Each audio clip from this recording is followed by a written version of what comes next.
Hi everyone and welcome back for a new episode. So this is already the fifth edition. Thanks for joining us again. So we have a pretty good agenda today. As you may have guessed from the trailer we just saw, we're going to be discussing about mobile tracking, and we have some pretty good guests to discuss about it. So first, we're going to have Gabriel, who is going to talk about his research on the Xiaomi phones. That's pretty interesting. So he found out that a lot of the data was actually being exfiltrated. So that's pretty cool. And then we're going to have Kostin, who is going to be discussing about tracking mobile tracker. It's kind of a follow-up of his previous presentation. And actually, today's theme is Heidi. So thanks again, Kostin, for suggesting the theme. And same thing, if you guys have any speakers you would like to see, or if you've read a good blog post, do not hesitate to talk about it. And after, we're gonna have a panel. So with Gabriel, Kostin, and Elliot. Obviously, that's not his real name, as you have seen. It's the Mr. Robot alias, but he's French. He's a French security researcher.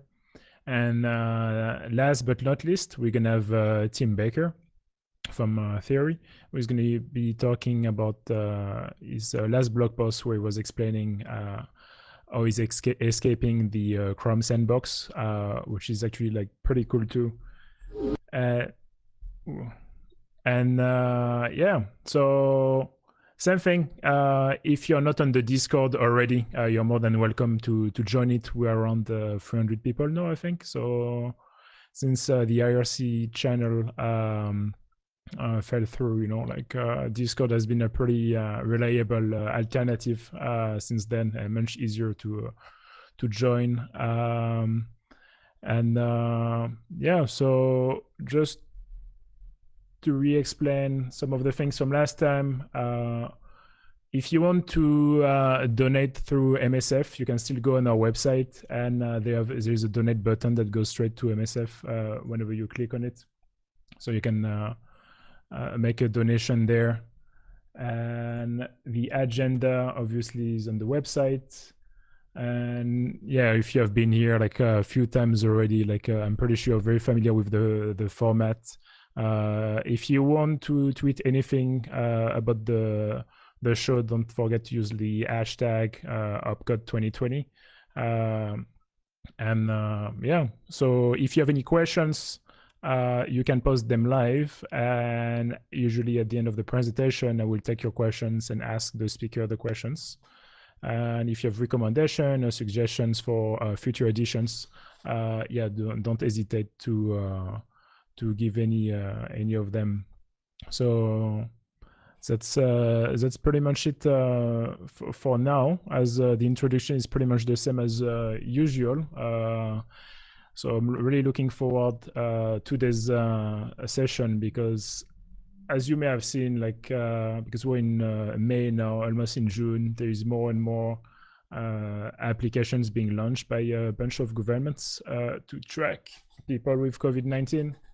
So that's definitely something to look at.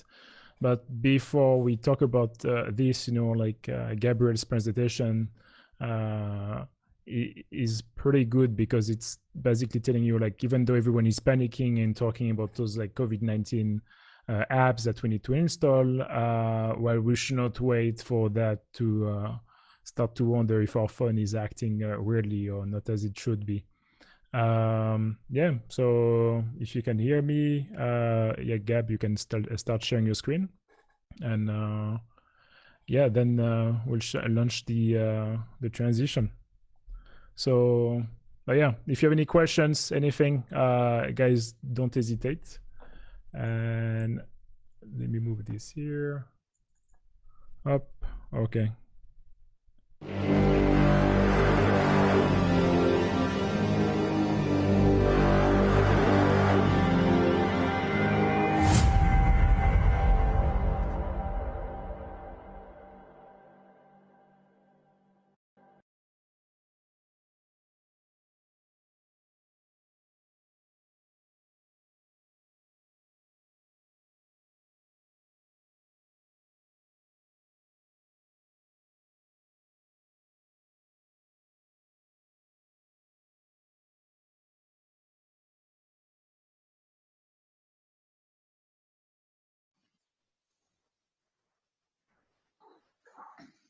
Hello, fellow humans. Sorry, Zoom is acting up a bit. Let me share my screen again.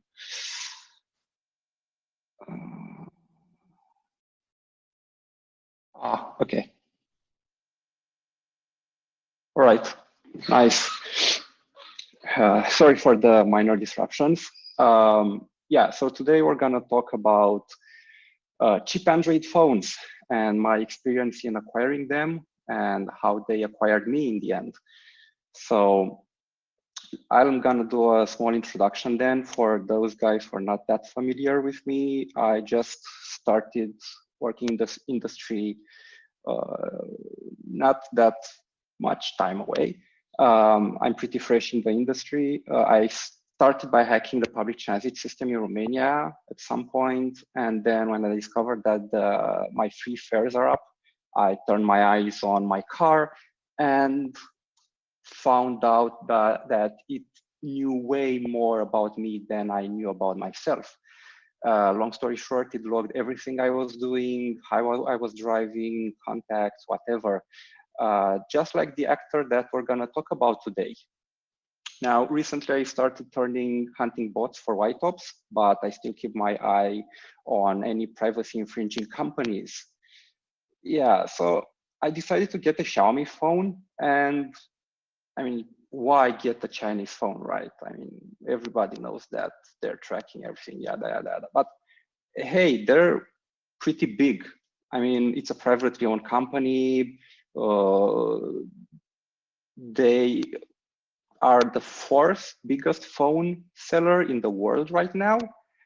I think, yeah, they just beat Samsung on India. And speaking of India, they are the first right now when it comes to sales. They make smartphones, tablet, batteries, laptops, TV, selfie sticks, laser projectors, umbrellas. You can basically live your entire life in Xiaomi products. And as they are growing more and more, this is the graph of the market share that they have in India right now. As you can see, they're the biggest seller on the market. They have very cheap phones, very powerful phones, and I decided to go for them. And I ended up getting a Redmi Note 8. I think it's got a Snapdragon 660, 4 gigs of RAM, a pretty large battery, a decent camera even, NFC, a solid display, right? I mean, what's the catch? Something was up. My spidey sense was tingling, especially because it cost like 150 pounds.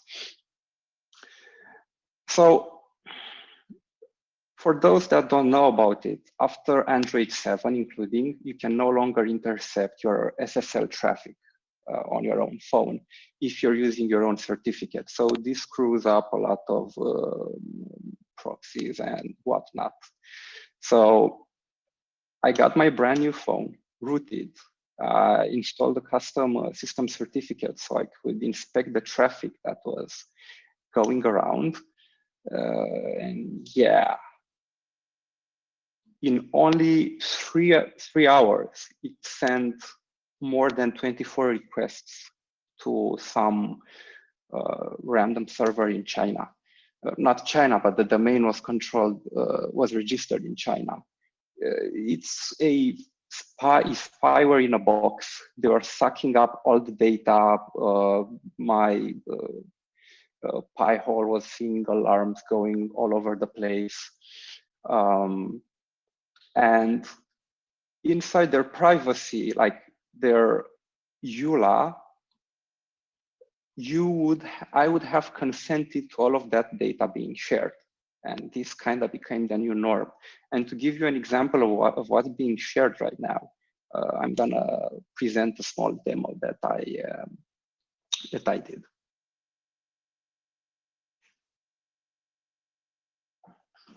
Sorry for the potato quality. YouTube is acting up. Anyway, when you're going incognito, at least you can't take screenshots or anything like that. So they kind of figured that out. But you can see that it's already doing a request right as I was browsing something.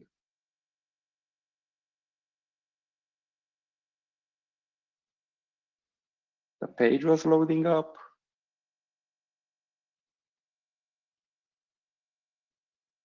And we have a request going right now.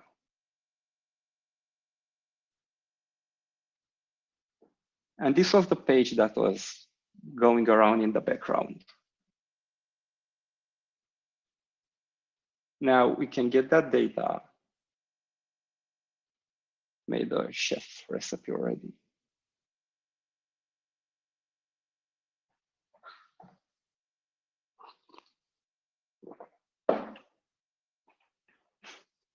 It's already registering the DuckDuckGo query and logging it. It's logging page starts, when the page load starts, when the page load ended, and the URL that I navigated to. And it keeps going on. It's still got more stuff being sent. And this is the exact same web page that I navigated just a few seconds ago.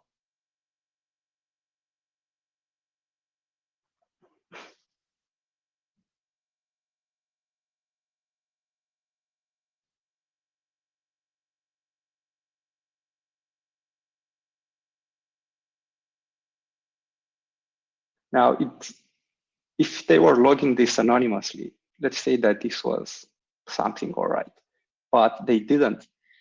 They're logging using an UUID to log to track you, and they're even sending your Me account ID, but we'll get into that a bit later. Now,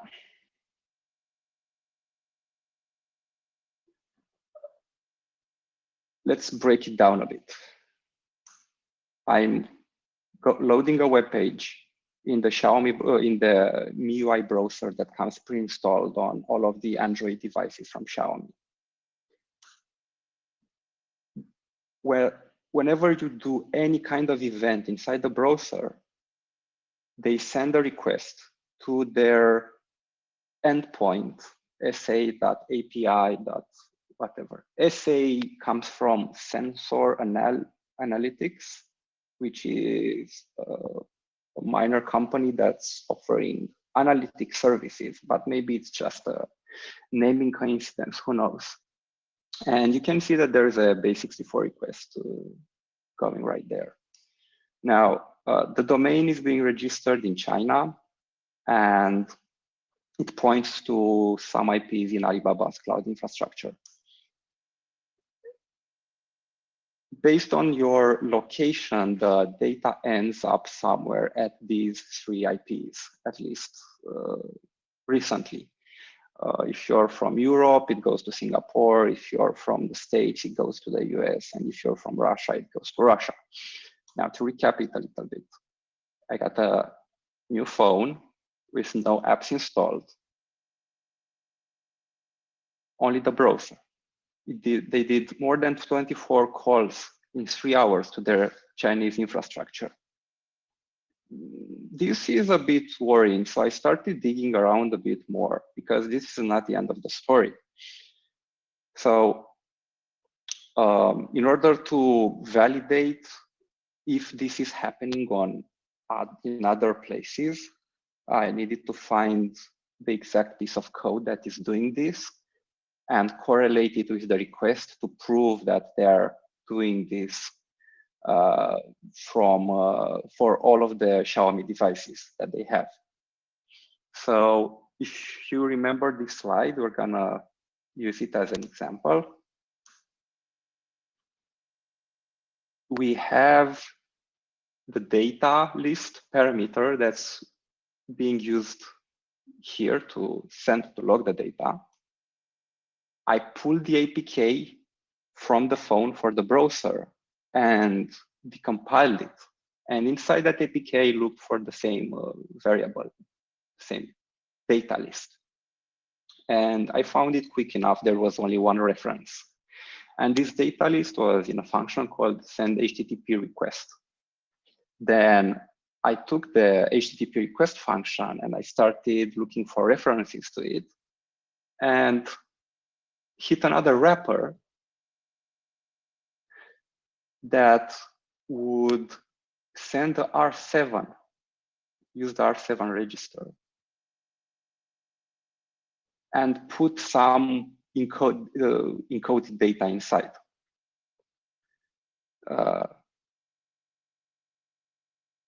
I looked for the encode data function and found it with a lot of ease. Basically, it was right there in the open, no obfuscation or whatsoever.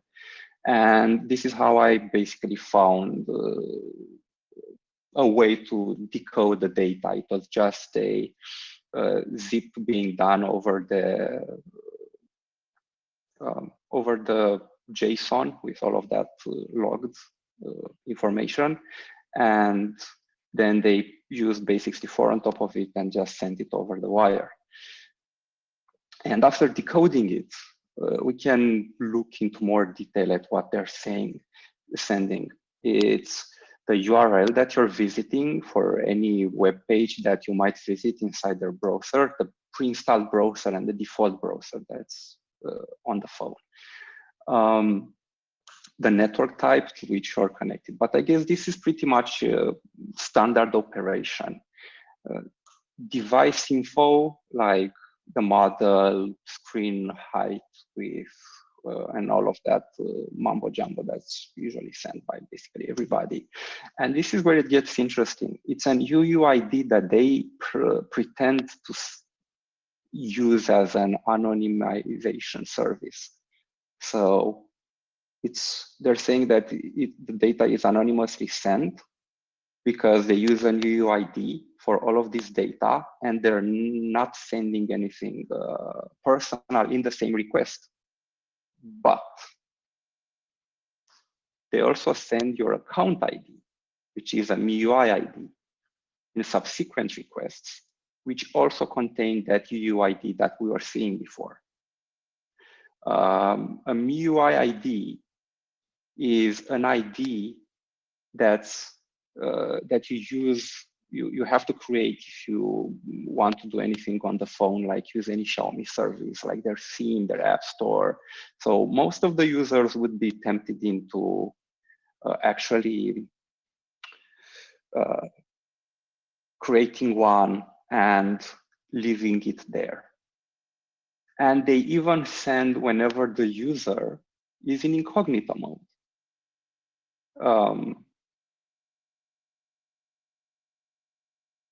Of data in the incognito mode, at least initially. Now, just a bit of backtracking and emphasis on this distinct ID that appears in a lot of places, even in incognito mode, coupled with the UUID that I was telling you about, and the fact that you cannot create a MIUI ID without your phone number or your email or your social media account.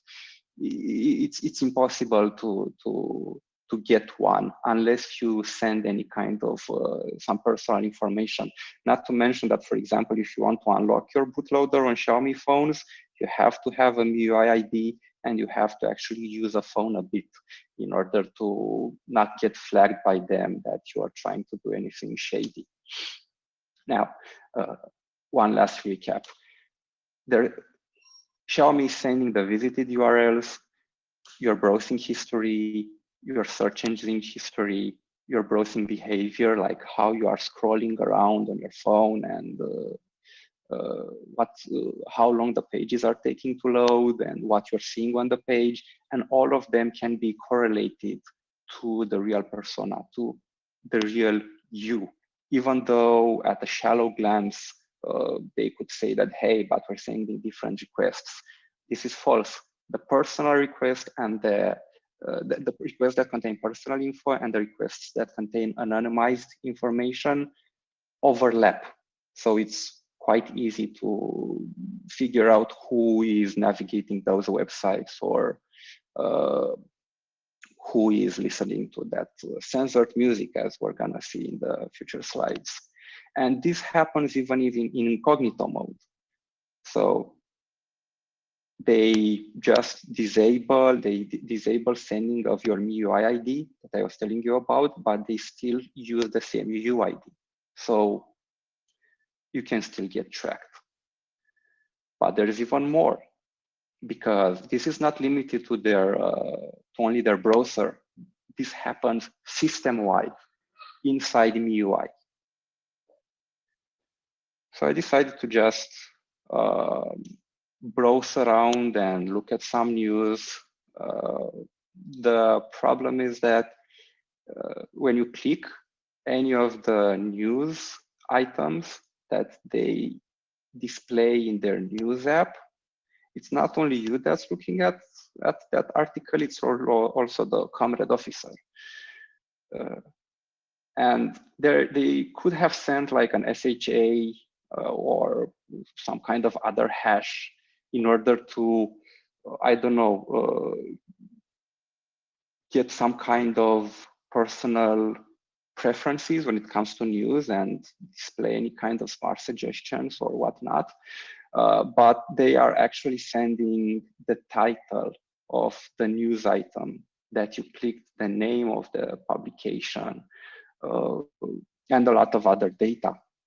Of course, coupled with your MIUI ID and the UUID that I was telling you about. Now, I decided to listen to some music in their application that supports offline music playing. I like my music offline. Nobody can track you when you're listening to your music offline, right? Nope. They actually send all of the songs that you're playing inside their music player that you downloaded. So don't imagine it's some kind of streaming service or whatever. No, they are sending the songs that you play and the videos that you watch in their app in real time.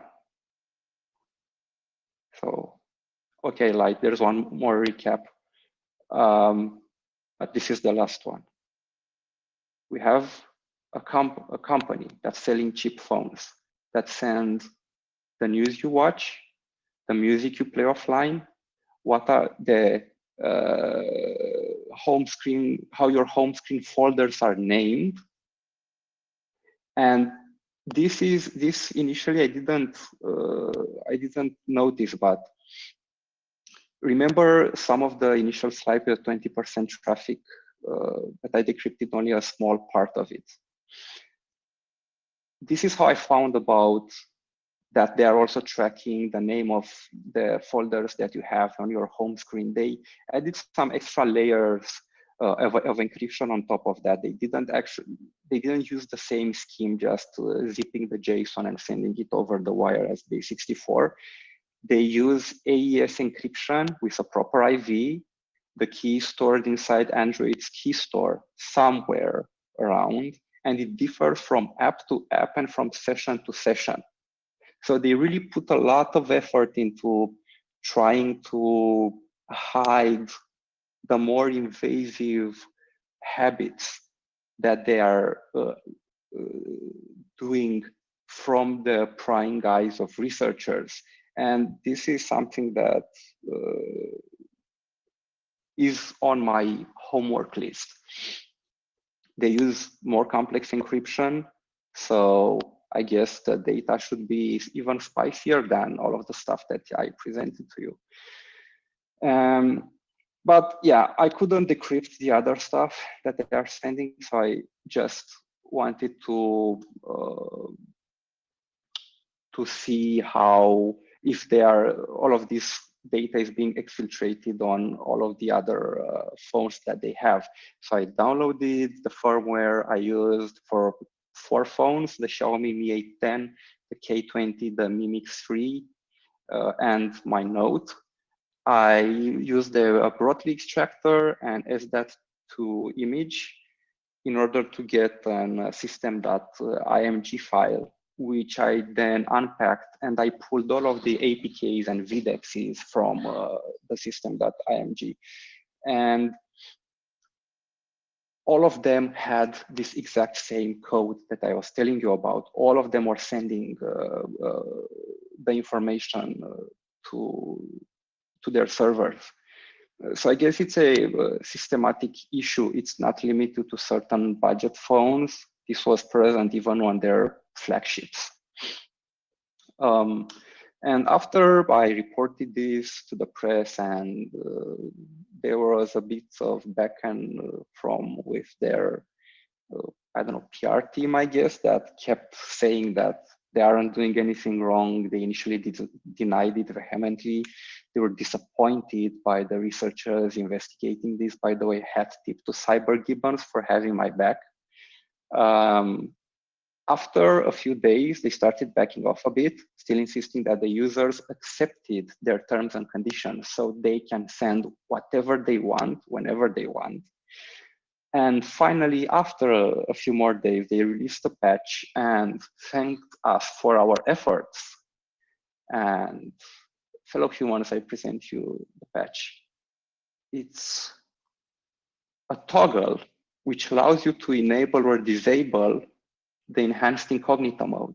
And this is what it reads when we enable it or disable it. So if you want to go into incognito mode, what you would say that, hey, I am gonna enable incognito mode and enhanced incognito mode. And that's false, because when you enhance your incognito experience, you're actually sending your data to their servers, which by the way is still not anonymized. It's quite a mess. And it keeps going from bad to worse, because I also have one of their Xiaomi wristbands, which I paired to a Xiaomi phone, and that was running their UI, their Android MIUI. And by our powers combined, ladies and gentlemen, I give you Captain Spyware. So you thought that the 24 requests were bad in 3 hours. We have 40 requests in, I guess, 3 minutes that send a lot of aggregated data. Let's say that some of it is not that personal, and you might need it for analyzing your sleep or whatever. But some of the requests are pretty weird. I mean, they didn't even bother obfuscating it. Do you see something weird around here? They're actually sending the app names in the clear for all of the apps that you have installed on your phone, and you granted notification access to it, even though a lot of other solutions could have been implemented, like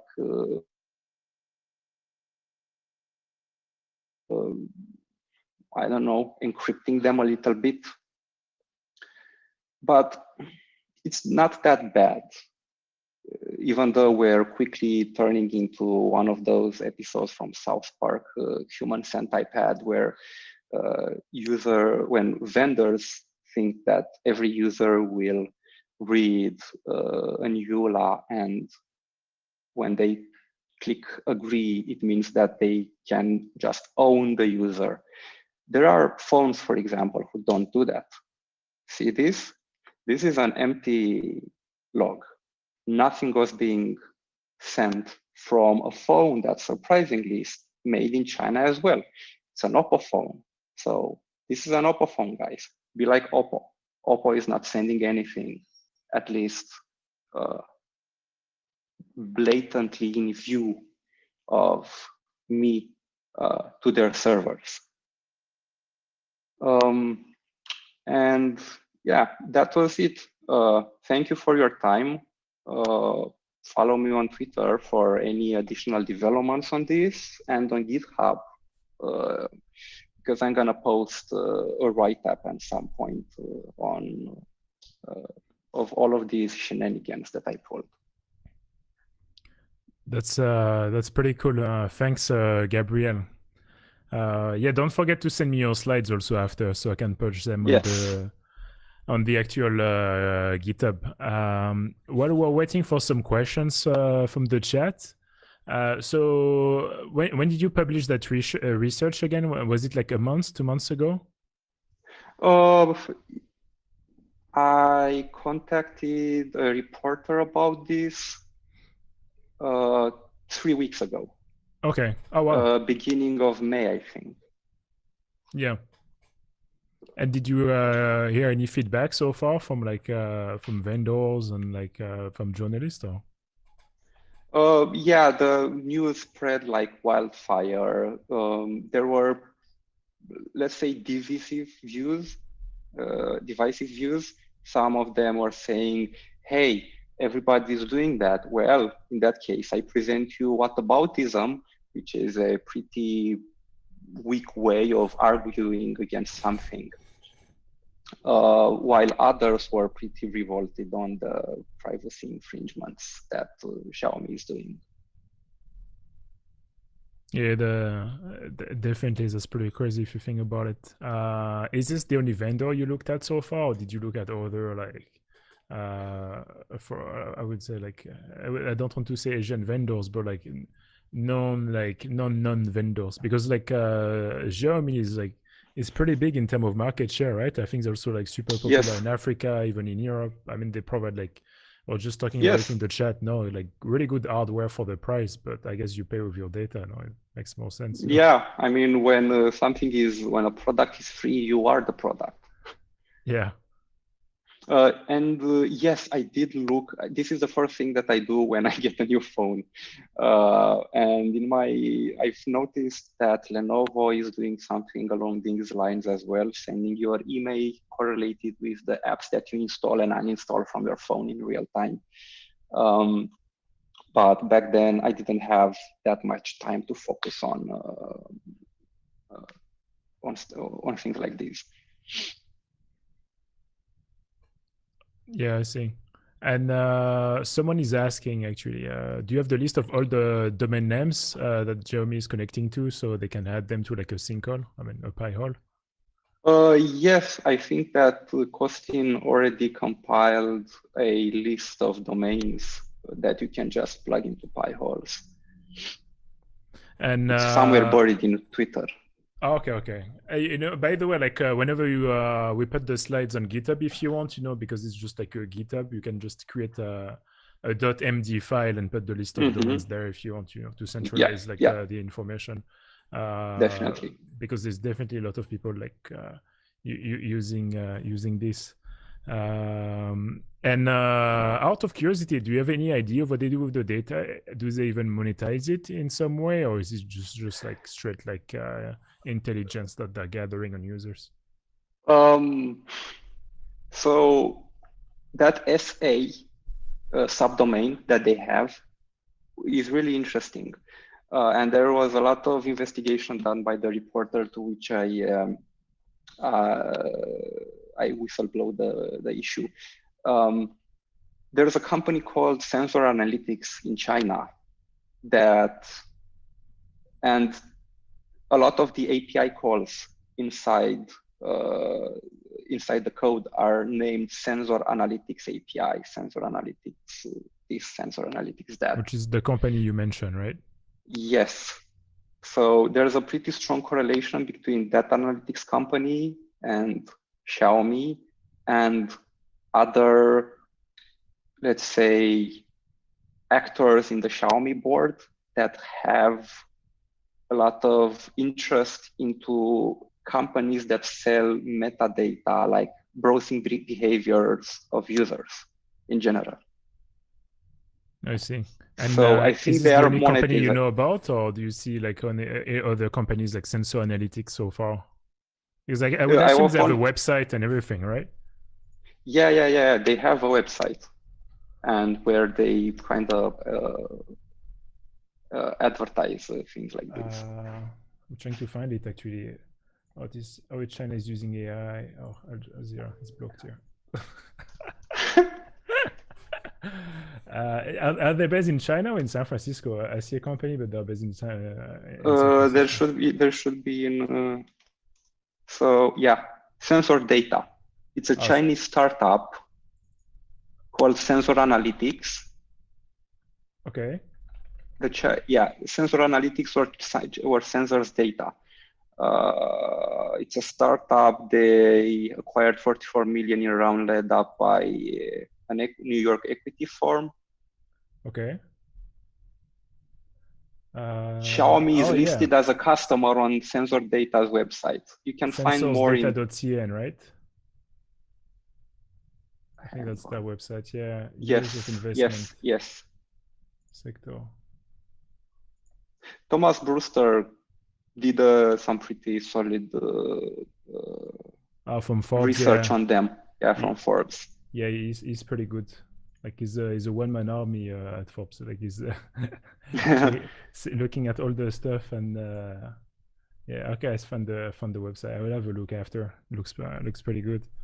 One more question from the chat actually. So we talked about the Chinese brands and Xiaomi, but what about like Apple? And I guess we can extend it to like Samsung and everything because they're also like Android based. Like, do they do like similar tracking? We don't know. I haven't seen them doing anything like that. Now with Apple, I don't use Apple devices in general. Yeah. But whenever I would do any kind of capture, let's say for work, and just try to see some app traffic, Apple devices are pretty quiet in general. But don't take my word for it. I'm just a rookie when it comes to reversing Apple products. Samsung, I haven't seen Samsung sending anything of interest as well, and I have, at least on the browser part. And I think that pixels have been bashed so much by security researchers, and they're just a workhorse that has no secrets right now. Yeah, no, definitely.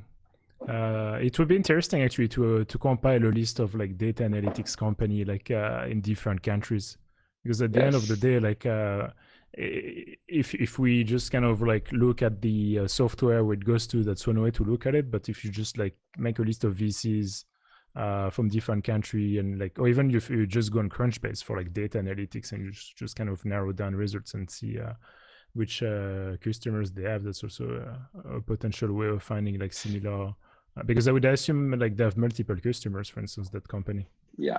Data is the new gold. Yeah, definitely, especially given the price of oil now. Yeah. What about the OnePlus actually? I never had the OnePlus on my hands, unfortunately. When they were cheap, there was this long queue, and I'm just an impulsive buyer. I just get them on the spot. Yeah. And now they're pretty expensive and actually pretty premium. So I never had the chance, unfortunately, to bump my heads into one. Yeah, it's a pretty good research project. If you can buy your device for like £200, you know, like £150, and be able to do research, it's pretty cool. Usually it's like way more. Well, cool. I don't see any more questions. Thanks again for your time, and well, don't leave us since you're gonna be with us on the panel after. Looking forward to that, and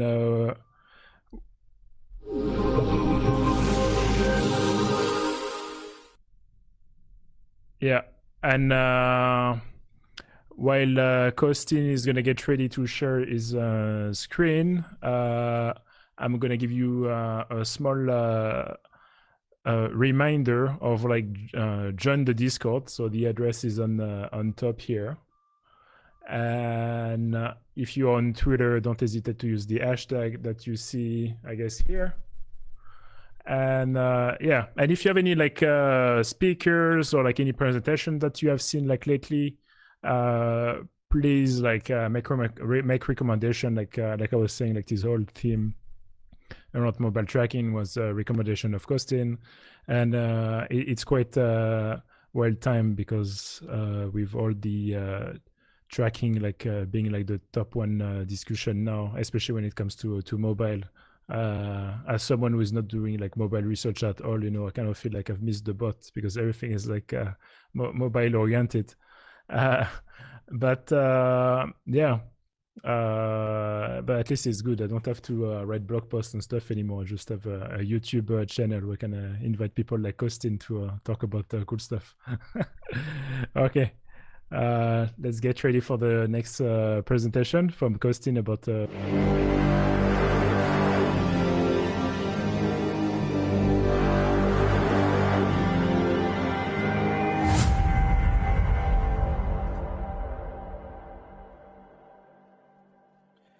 I'm sharing screen, sharing the cam. Everything looks good.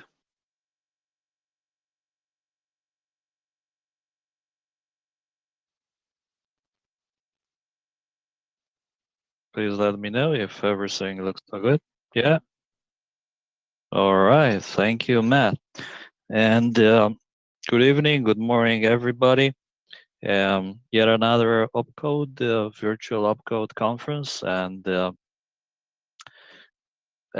topic today, obviously, mobile trackers, and in particular, I would like to go a bit, say, underground. We want to see a bit how all this mobile tracking works in a more generic way.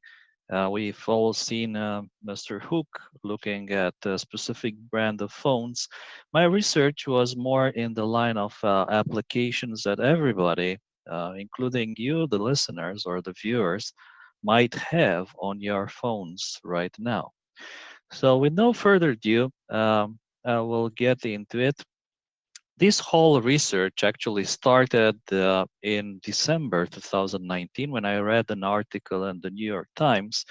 And this article, it kind of uh, shaken all the fibers in my body. This article called One Nation Tracked. And this is actually an investigation from the New York Times. They managed to get a database, a very large database of locations that were collected by one of these analytics companies. New York Times doesn't actually name which company this data came from, but they say that the data included a few billion endpoints. And for instance, the data included more than 10,000 smartphones that were being tracked as they were hovering around the Central Park in New York. Um, you could actually, based on the IDs that were associated with this data, you can actually pinpoint to one single phone. And from there, you can track the movements of that particular phone pretty much, let's say, all over the city. So, for instance, this is one of these phones from the Central Park, and they actually see that it beaconed, it sent this telemetry pings back to the uh, well, unknown company throughout a period, let's say, of a couple of time. And as New York Times puts it, connecting those pings actually reveals a diary of that person's life. You can actually see how they're moving around. Obviously, the points with the largest number of pings, they are actually things like their home, or maybe their work office, or their family, or even, let's say, places where they take lunch or they buy their coffee, and so on, which is, of course, very, very interesting. Now, New York Times actually tried to go a bit deeper into this subject, and all the data is pretty much anonymized. But again, as Hook showed us, that these anonymization IDs can sometimes be de-anonymized. In this particular case, New York Times were quite easily able, they say, um, to identify and track important people. So, for instance, they followed military officials with security clearances as they drove home at night, or they tracked law enforcement officers as they took their kids to school, or even, important rich lawyers and their guests that they traveled from private jets to vacation properties. And all this tracking actually came from looking at a data set of supposedly anonymized data, where every single smartphone on the map is in essence just a unique ID.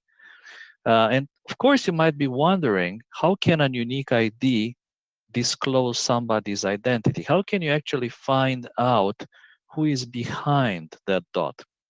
And this is actually what the New York Times, they did, and they actually managed to identify some of the people, and they show their names in this article, again with their permission. So for instance, one case is Mary Milburn, which is a singer, and she performed for various United States presidents, including President Trump. How they tracked her? Well, they let's say we can kind of guess the method they used, but they knew that she basically sang at Trump's inauguration. And then you can just, let's say, find a few other events where she was supposed to be singing, and you just look for any ID in the data set that was present at all these different events. So, um, actually, she's saying that she was quite careful about limiting how she shared her location, and she couldn't actually name the application that might have collected this information. In other case, they basically tracked a Microsoft engineer that, well, he made a visit one Tuesday afternoon to a Microsoft competitor, Amazon. And then the following month, he started a new job at Amazon. So it took, let's say, minutes to identify him as Ben Broily, a manager now with Amazon Prime Air. So the idea is that these anonymized user IDs, can provide, let's say, a very strong shield from unmasking people's identities is not true. And as the New York Times shows, it's actually quite possible to turn these anonymized IDs into real people's identities. And New York Times, they actually go ahead and they list some of the companies who are working in this location data business. Of course, in addition to the one that we saw, there's, let's say, quite a few of them. And there is probably no doubt that this is a very, very productive and growing business at the moment. And I'm sure the number of these companies is actually quite larger. There's probably, I don't know, 10 times more companies uh, who are involving themselves in the development of such libraries. All right, so let's talk a bit about why this might be a problem. Now, when I was much younger, the director of marketing in the company that I was working came to me after a talk, and he said, "Hey, Kostin, I want to ask you one thing." I said, "Yeah, sure." And what? And he said, "Please don't use the word problem anymore. In the world today, there are no problems. There's actually only opportunities. So I'm going to call this not the problem, but I'm going to call this the opportunity." So what these different companies who are engaging in location collection? So actually, just to be entirely fair, would be nice to look at both the positive and potentially negative uses of these tracking technologies. So just let's say a few points on the positive side. For instance, we could use all this location information to identify what are, let's say, the most crowded routes, and then to improve transportation systems to make them more efficient. We can also use this to study epidemics and how people move or don't move during things like natural disasters, pandemics. Um, Testing the efficacy of social distancing, for instance, can be another application. Do all these guidelines from the government actually work? And which people follow these guidelines? Which percentage of the population is actually compliant? Uh, let's say there can be even further uses for this, such as, for instance, tracking criminals or crimes that were produced at certain hours in various locations. So if you know that, let's say, a crime occurred at 3 a.m. and 7 minutes in a particular place, you can go ahead and try to see which phones were actually in the area at that time, and then to try to identify the criminals. And this is actually happening at the moment, and we've seen this happen in various ways, either through the tower locations or through things such as the police subpoenaing companies such as Google for the data. Unfortunately, there's also potential abuses of these technologies. One very good example here can be tracking journalists and their sources. So the journalists, they can meet with whistleblowers, and somebody with access to such data can very easily identify those journalists and then to try to identify their sources and unmask them.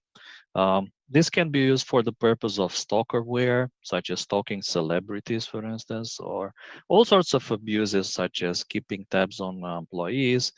And, kind of to just to summarize or to draw the line and put everything into just one bucket, there's a wonderful book from Shoshana Zuboff called The Age of Surveillance Capitalism that I advise you all to buy and read, because it's a very interesting book.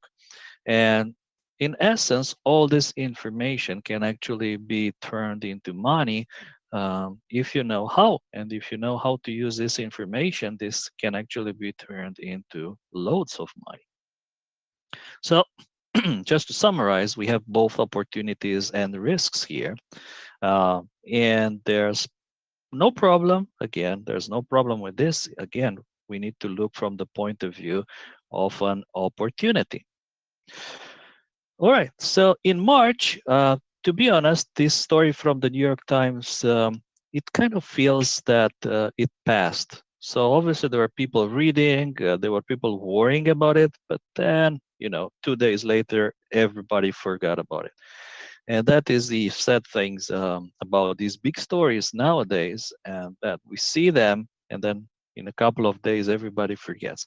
So in March 2020, I saw quite an interesting video on Twitter from a company called Tectonics. And they have a quite very impressive technology, I must say. And why don't we try actually to watch this video together? And I have sound in it as well, and I really hope that works. I'll go quiet for a moment while you all watch the movie.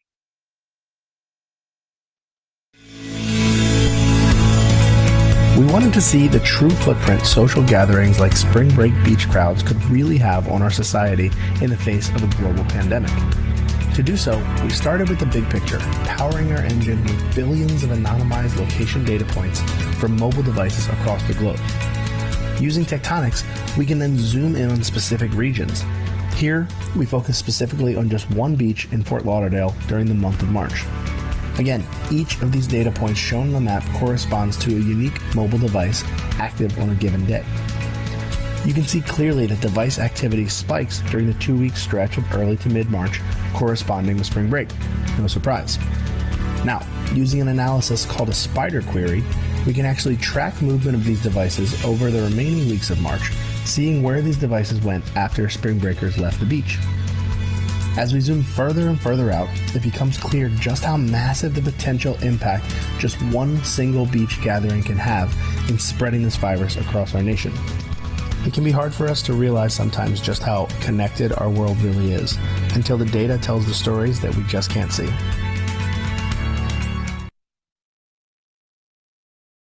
All right.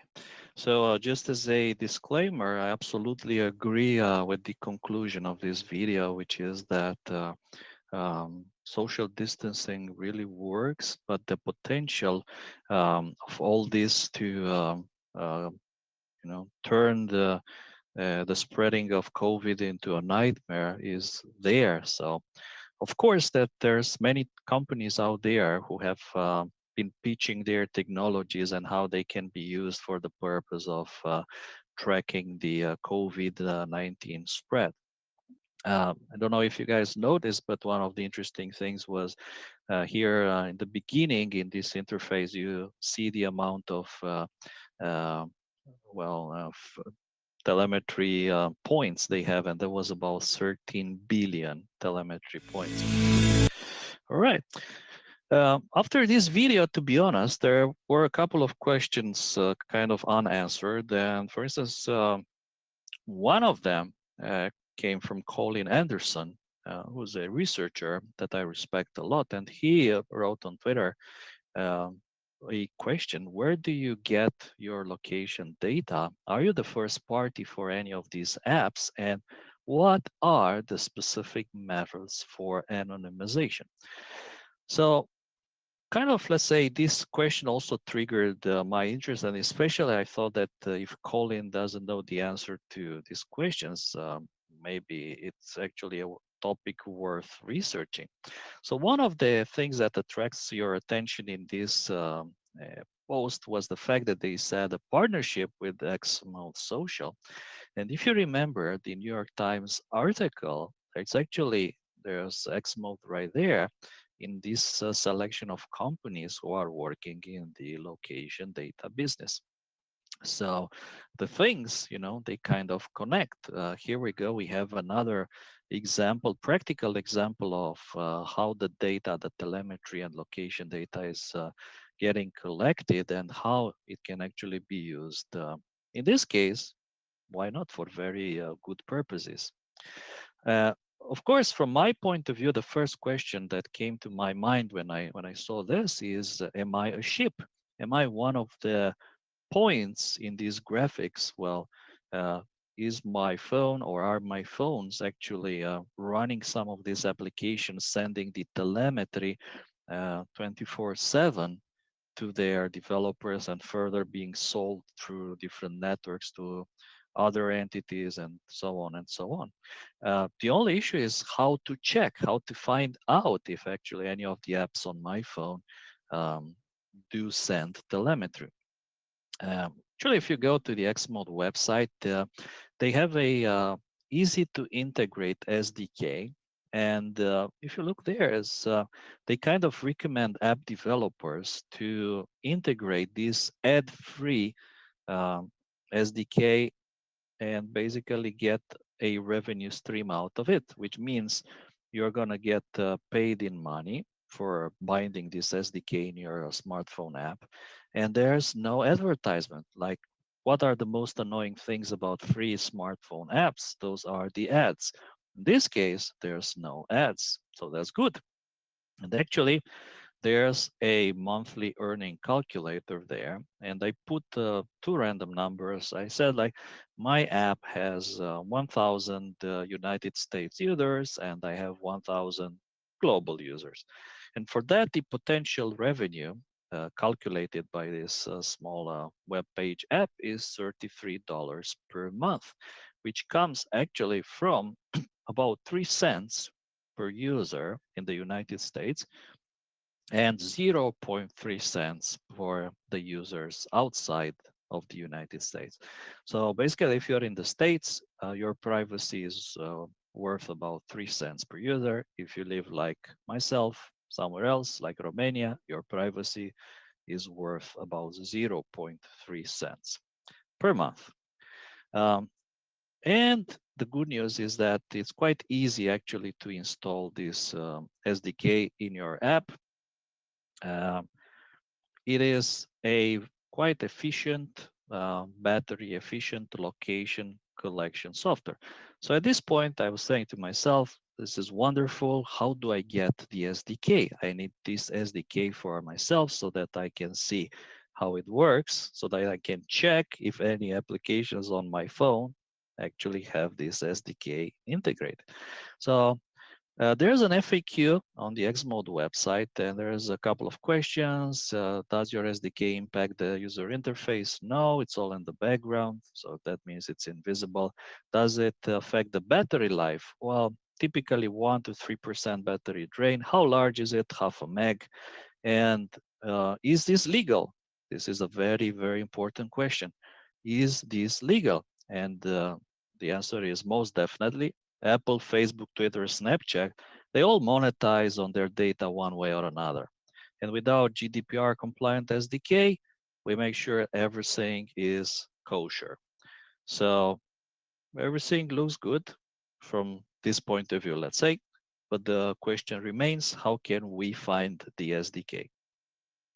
Now, with a bit of searching on Google, actually, I came by a website on GitHub where somebody has a source code for a smartphone app, an Android app called Smart Speedometer.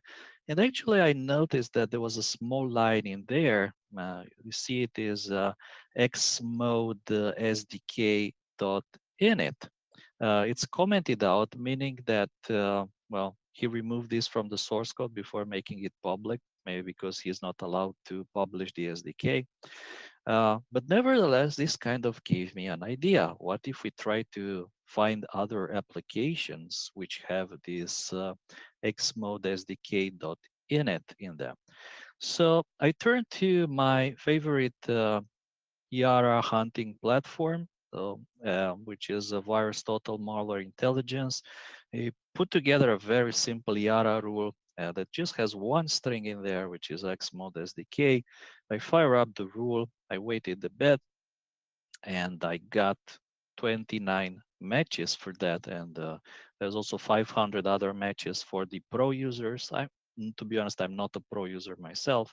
I'm just a regular user, but even in that situation, 29 matches are just enough to get me started.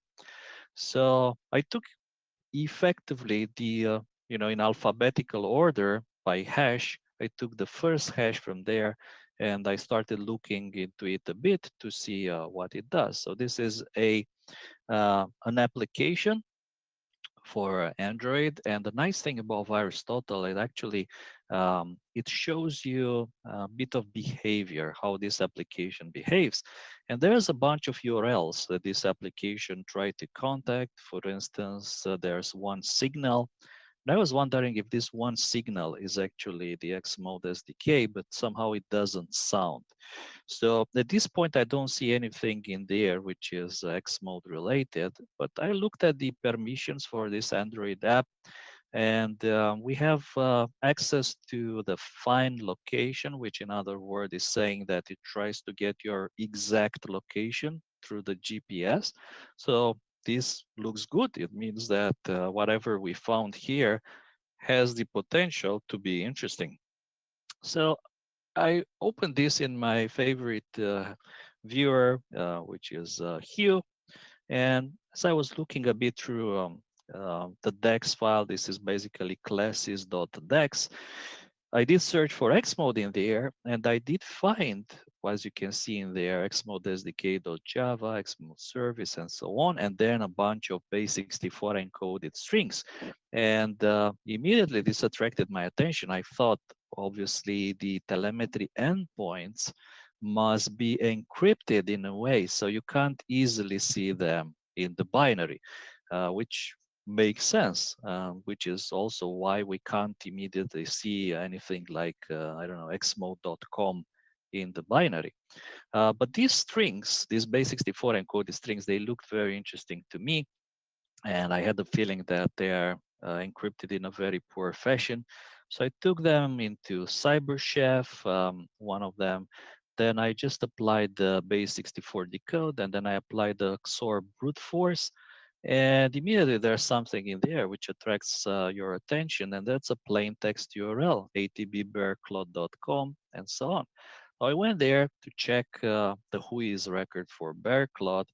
There's like who is privacy protected, 500 days old. If you go to the website, it says welcome to Nginx.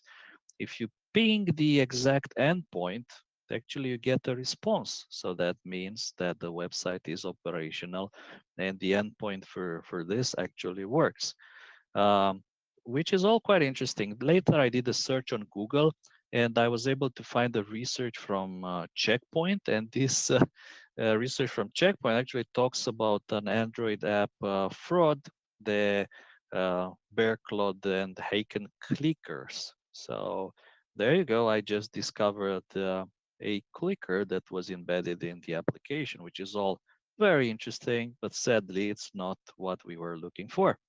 So I took another string. Well, honestly speaking, I decrypted all of them.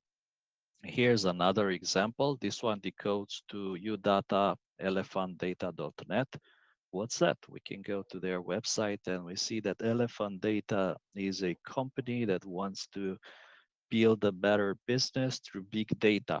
Elephant Data provides market intelligence solutions and app analytics to help you win your market. Interesting, interesting, but still not the X mode SDK that we were looking for. Now I keep looking.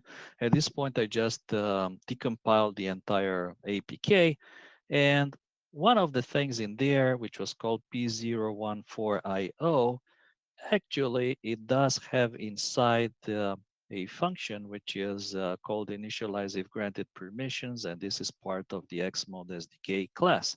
So bingo, we found the Xmode SDK class.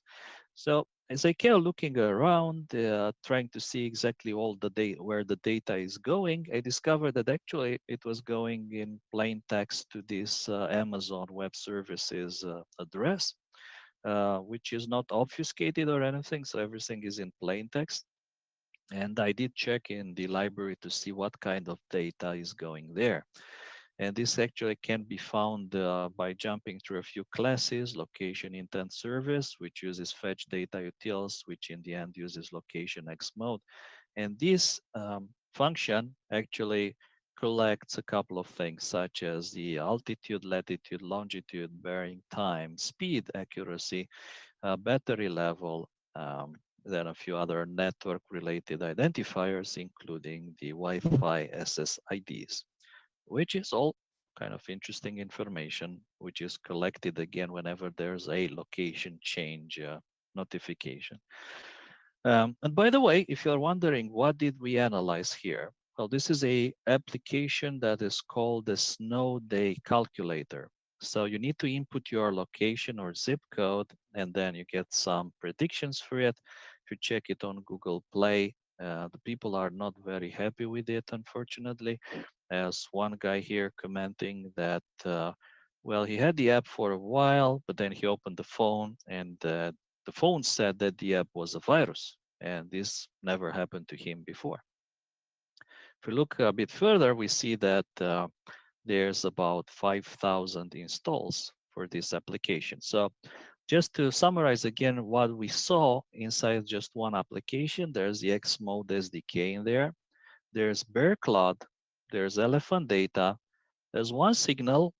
We didn't check that. Remember that we saw it in the telemetry, and potentially there's a few others. But well, at this point, I decided to write a better YARA. So I just took this particular telemetry endpoint. I wrote the YARA, I ran it again on VirusTotal. This time, this gave me 2019 matches and plus 4,000 other pros. And I was able to connect these to about 240 unique applications, application names that are available through app stores such as Google Play.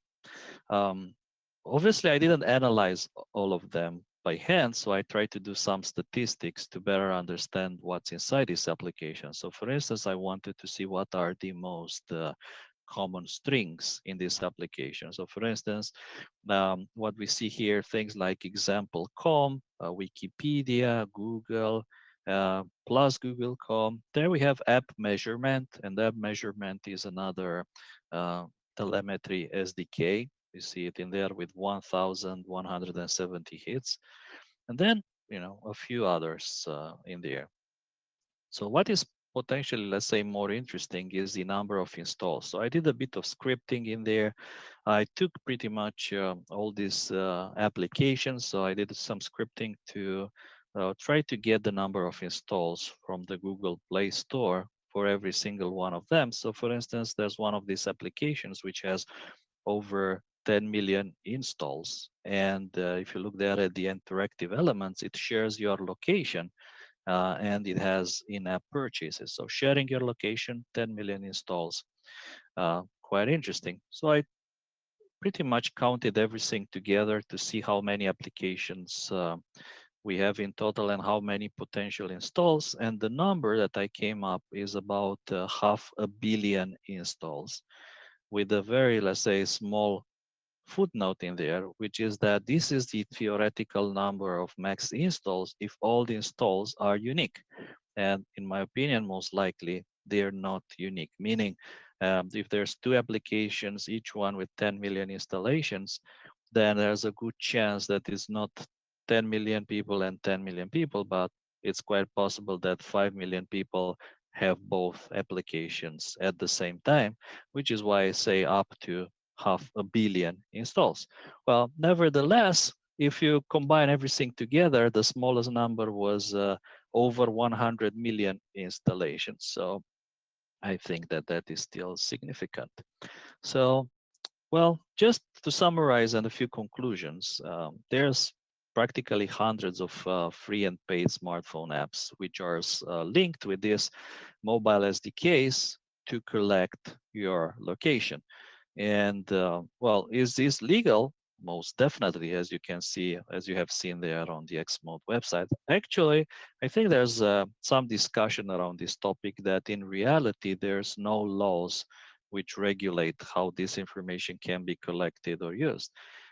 What is for sure, it is true that this data could be used for good purposes, but at the same time, it can also be used for, let's call them other purposes. And we had just one application there that was linked to half a dozen SDK. And why is this happening? Well, obviously, all the app developers, they want to maximize their profits. So they link together different SDKs. They don't link just one, they link all of them. So that's like $33 multiplied 6 from 6 different SDKs. So in reality, the location goes not to just one, but to many different of these analytic companies. And I have the feeling that the COVID-19 tracing apps will likely kind of increase and contribute this location collection business in the future. So what about solutions for these opportunities? Well, if you've seen my story, one about catching APTs at home, how to tap your home internet, one of the first things I did was to check my internet logs for that particular endpoint. And I was happy to discover there was no traffic from any of my phones to that endpoint. The reason being that I don't have any of those 240 applications installed on my phone. I put together a list. You can find it on GitHub, github.com, mobile trackers, which is a repository of all the telemetry endpoints that I collected by analyzing different apps. And that includes the ones that Hook found and shared with me as well. So what do you need for this? Basically, to run it in an efficient way, you need Pi-hole, obviously. How do you get around the problem of, let's say, doing this when you're also outside your home, right? One idea is, for instance, to install WireGuard, set up a VPN server at your home, and then always when you travel or when you're outside, connect to this VPN profile that uses your own custom DNS server with Pi-hole at home. And I guess that we're probably wondering if the story is over. Actually, the story continues. Yesterday, Guardian Firewall, which by the way was one of the applications that allows you to track all this telemetry, they posted on Twitter that the new updated apps with the Xmode Social SDK, they're using a new telemetry endpoint, which is API myendpoint.io. So I guess this at some point can become a kind of a cat and mouse game, identifying telemetry endpoints, changing them, identifying new ones, and so on and so on. So I'll leave you with these thoughts. Again, thank you very much. And there's 2 QR codes in there. I'll let you discover where these QR codes go by yourselves. And I hope that this was interesting, and make sure guys do check if you are a sheep or if you are not a sheep. I think that is a question. Thanks for the presentation, Kostin, and thanks for joining us back for. Is this the third time that you're speaking? It could be, yes, could be. Out of 5 editions. Yeah, sorry We're about gonna that, start to but get complaints, like. yeah, people get tired of me and my headphones. Everybody complaining about the green headphones, but I like them. It's better than most of the headphones. At least the microphone is pretty good. So quick questions from the audience. So question from Tara. Does Costin agree with Shoshana Zuboff felt that the tensions between privacy and surveillance during COVID are positive because they force people to consider what they are willing to live with? That's a nice question.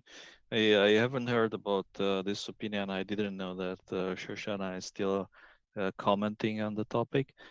Come to think of probably yes. I guess that this brings the topic of privacy into attention, and people are more and more worried about it.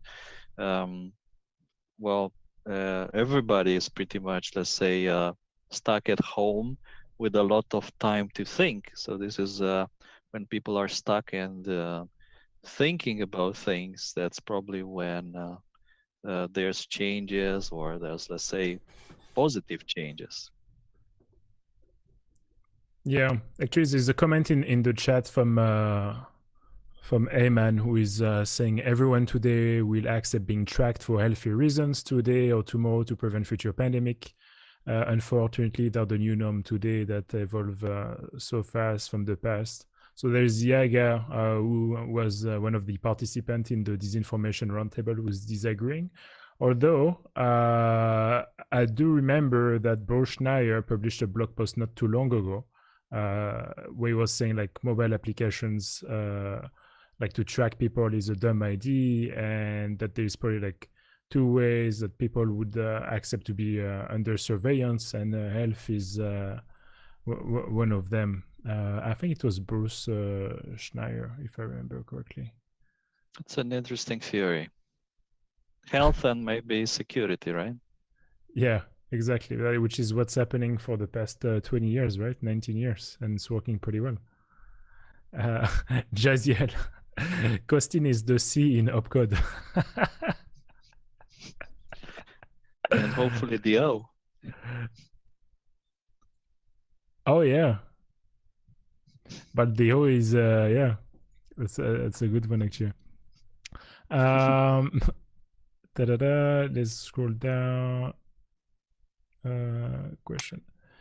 Besides swapping our smartphones with not so smartphone ones, is there a way to minimize our privacy exposure? Well, I would say that swapping the smartphones with not so smartphones is unfortunately is not a solution for almost everybody, right? So I guess that there's solutions like the ones I showed. You can try to put together lists of these telemetry endpoints, your own custom VPNs. There's even commercial solutions, to be honest. The one that I mentioned, the Guardian firewall. There's another one called Lockdown. It just allow you to do exactly that. There's also another suggestion in the chat that I see that you could use the eFoundation OS. Sure, that's another solution. Again, the only kind of worrying part is the kind of applications that you have on the phone.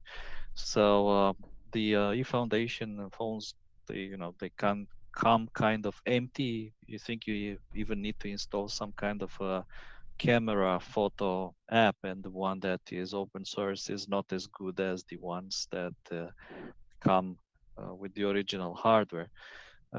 But otherwise, yeah, just think about things such as Graphene OS, for instance, running on Google Pixels. But not on the Pixel 4, right?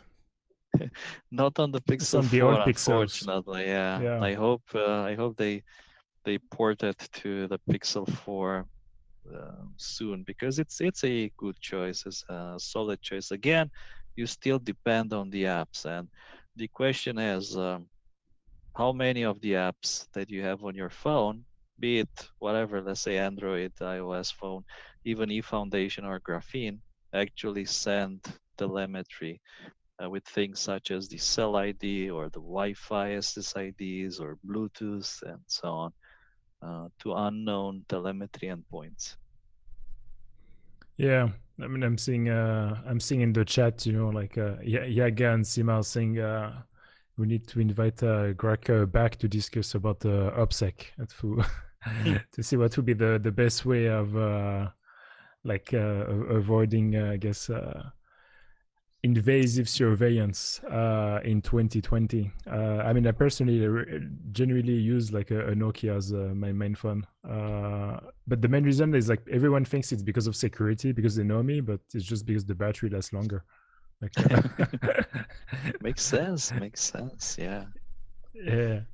Let's check if there is any more questions. There's a whole debate on privacy is becoming irrelevant. It's not. To paraphrase Luke Skywalker, amazing, everything you just said is wrong. So not everyone will accept being tracked, and even those we will want some assurance that only location data is tracked. Yeah, I mean that's it's gonna be a good transition for next panel, I guess. I'm just gonna launch the transitions while everyone is getting ready, and we can you guys can get ready for the transition.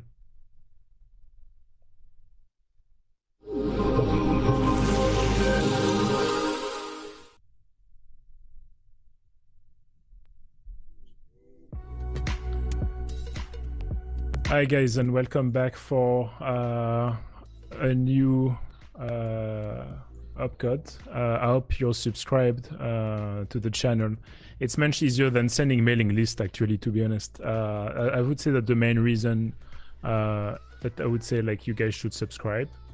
And while I'm getting the cameras ready and trying to find something to talk about,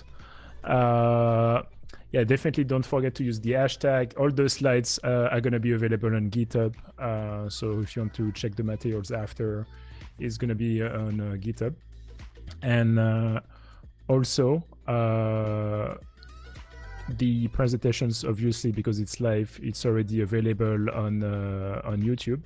But we're also going to cut the videos like we usually do and put everything in a separate playlist. So if you missed it, and if you're just watching a replay now, that would be one of the main reasons. So I'm particularly excited about the next roundtable, which should be like pretty fun actually. And so we have 3 guests for that roundtable. So 2 of them you just met, so Gabriel and Costin, and the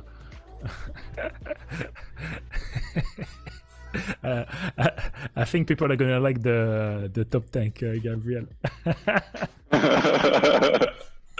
That's pretty epic. And Elliot, who is a French security researcher. I guess everyone is gonna wonder if you're gonna be if Rami Malek is gonna be coming on the thing, you know.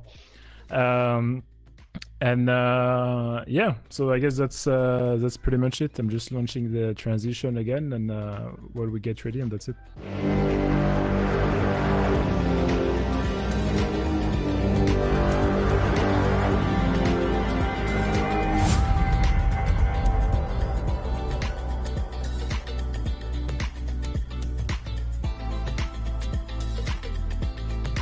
Hi guys, thanks for joining us.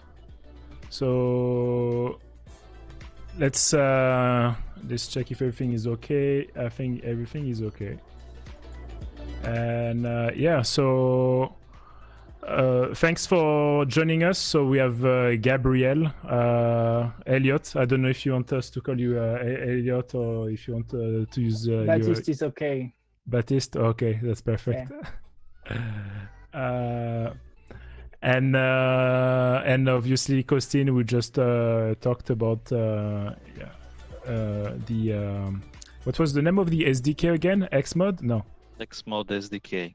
Xmod SDK, and that's pretty interesting actually. Like, I mean, I guess it's kind of like we can just like start now, but it's pretty hard to track like what apps are doing in general. So for instance, like this SDK that you have found, have you guys heard of any other SDKs doing like something similar publicly? Or because there's obviously not necessarily like SDKs, but we have seen, for instance, like voice over IP, like applications being rebranded because they got purchased by a VC and sold to another country.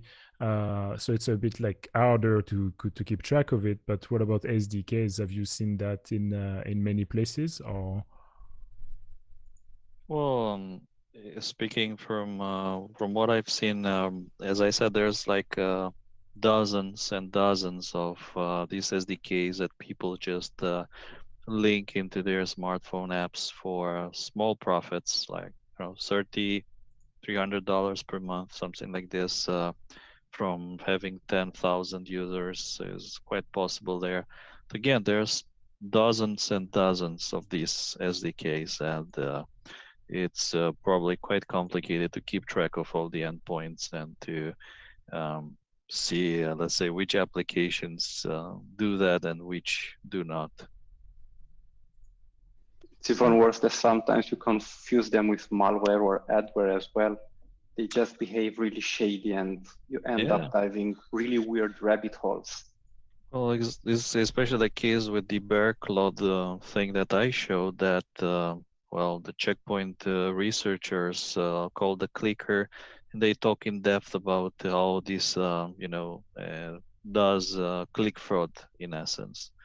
So it's kind of, it's kind of borderline research, and as I was saying, there's no strong laws that say or regulate how this information can be collected, stored, transferred, and so on. And there is also something else, using SDK in order to get some analytics about your users is something quite common when you develop an Android application. So there is a limit, and the limit is difficult to draw because you don't know. Sometimes analytics company will get a lot of data in order to profile the user, but the amount of data is quite big. So some company, as Costin showed, are getting the location in order to sell a product behind that, but sometimes it's just an analytics company which are giving the ability to the developer to profile the user and to target some news or some features, some specific feature to their users. So this is something quite common even in the development process for an Android developer, mobile developers in general. Absolutely, and actually I've seen these apps sending kind of debug logs back to their developers. Things like, if they crash, if something unexpected happens, there's all these SDKs, such as one signal, I guess, that allows the passing of information from the app back to the developers almost in real time. So yeah, not all of them do track your location, but I guess the ones that track your location are the most, let's say, opportunistic. And well, obviously, like we just saw in Gabriel's presentation, location is not the only data that can be also exfiltrated. Like you're saying, like the browser history, like the music. Actually, quick question I just remembered that was for Mazin in the chat. Regarding the history, was it only if you're using the official web browser or also if you use like Chrome or Brave? They only did it using the browser that was prepackaged in MIUI. Okay.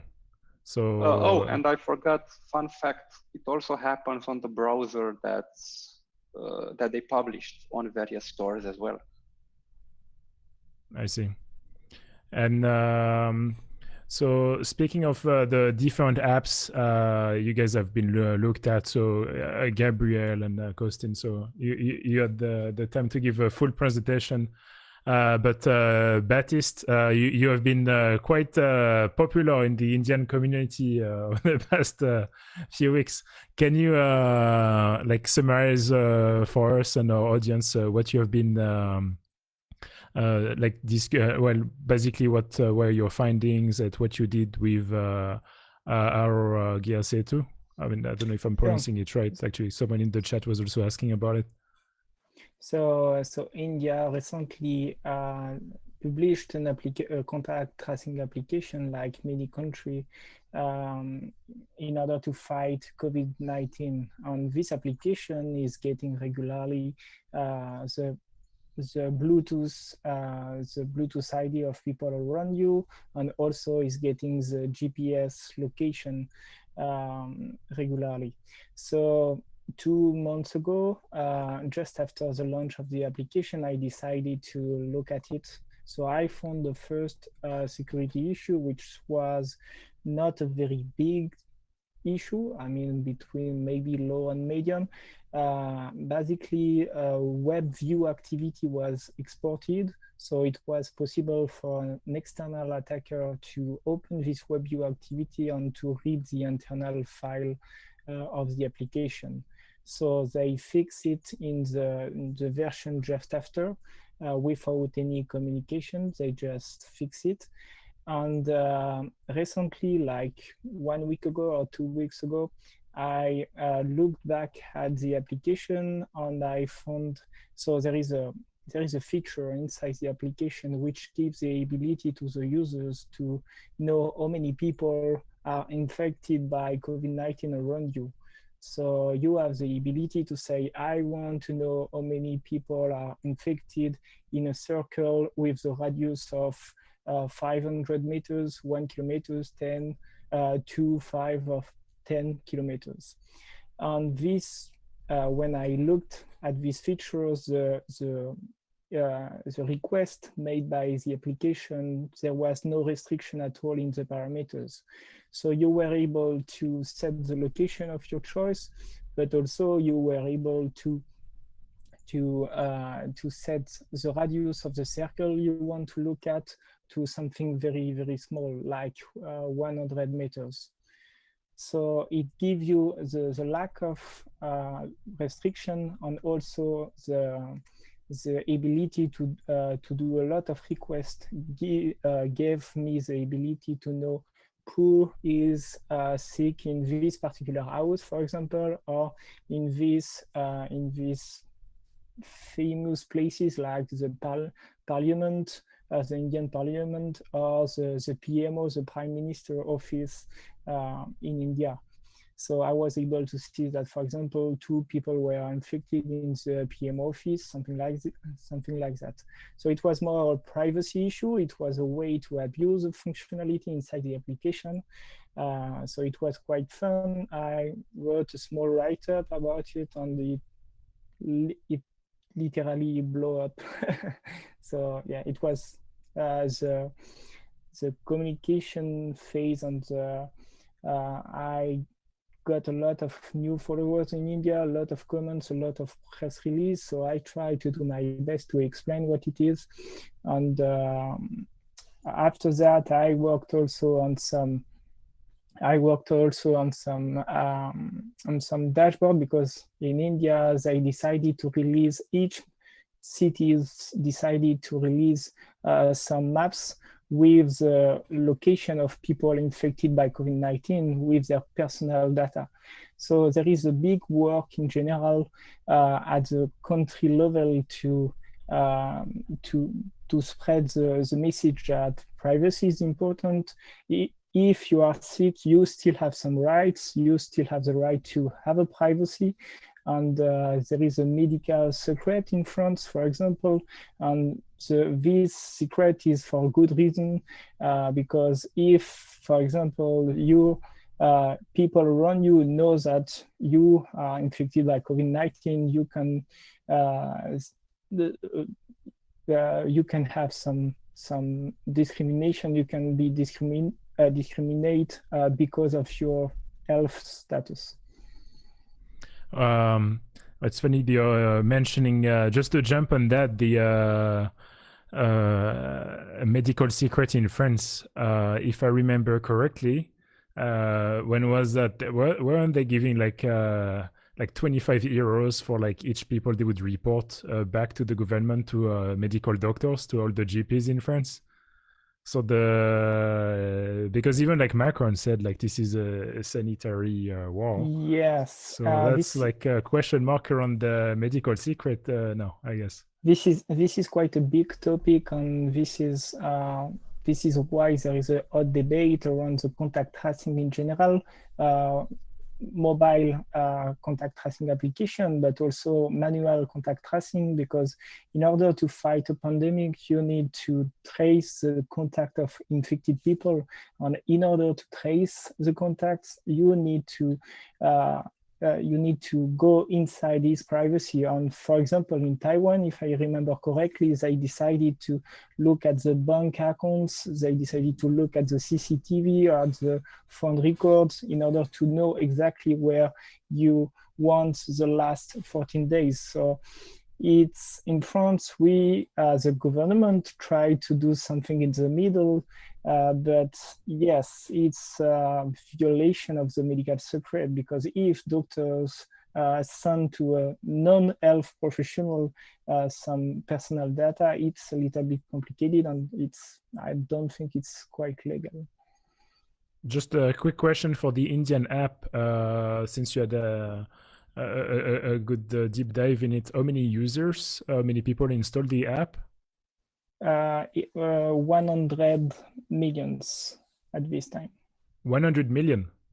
Yes, but this is, it was mandatory for the last weeks, and they decided to step back a little bit because it was not even legal in India. And now it's advised, it's strongly advised to install the application, but you still have some services where you are forced to use the application and to install the application. For example, if you want to go into a train, you need to have the application. Yeah, I think there's a bunch of countries where it's mandatory, but was it mandatory if you are tested positive, or mandatory period? Period. Oh, okay. What about you guys? Have you, like, do you guys know how many countries have a tracing app for like COVID-19 now? Well, I looked a bit in this issue, this topic, and there's I guess there's a decent number of these apps. So there's a list on Wikipedia, right? There's a few other resources that I've seen, and I think that maybe even Baptiste put together a list himself that I have seen.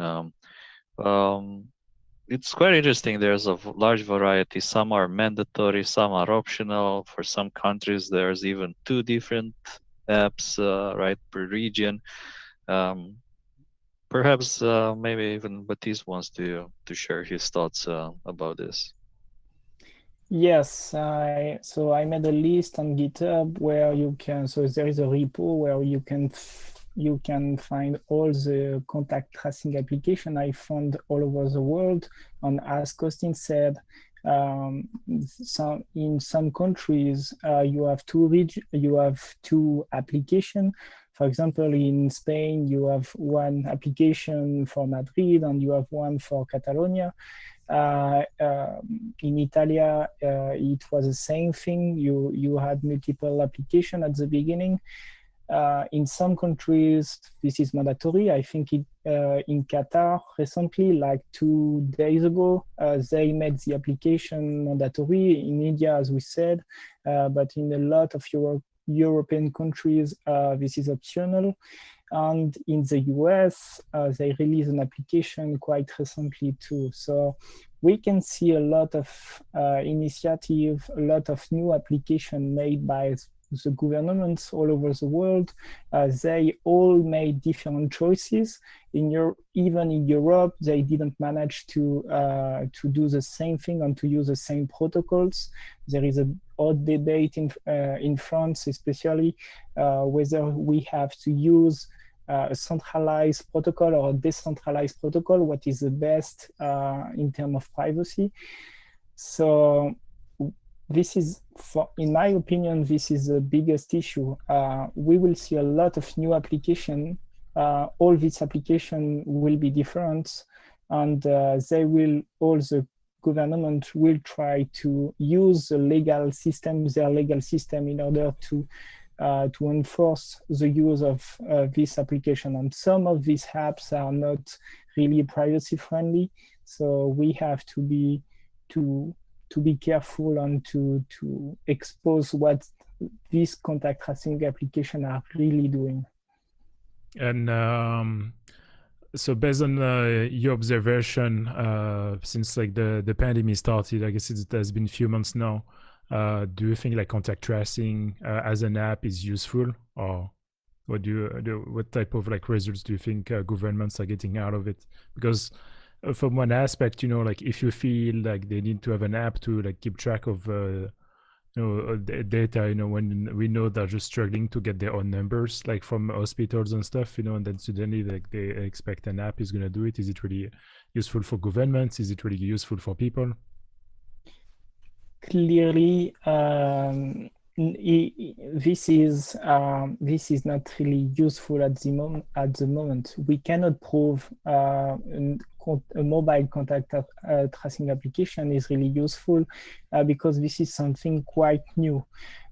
So we are all the government are doing that for good reason. They are trying to do something, and they don't want people to say, okay, you had the ability to create an application to fight the pandemic and you did nothing. So they want to do something and as we can see, for example, in Iceland, say 40% of the population installed the application, and the top official responsible of the contact tracers teams said the application was not really useful. And for example, in France also, we are quite sure that we will never have this level of adoption.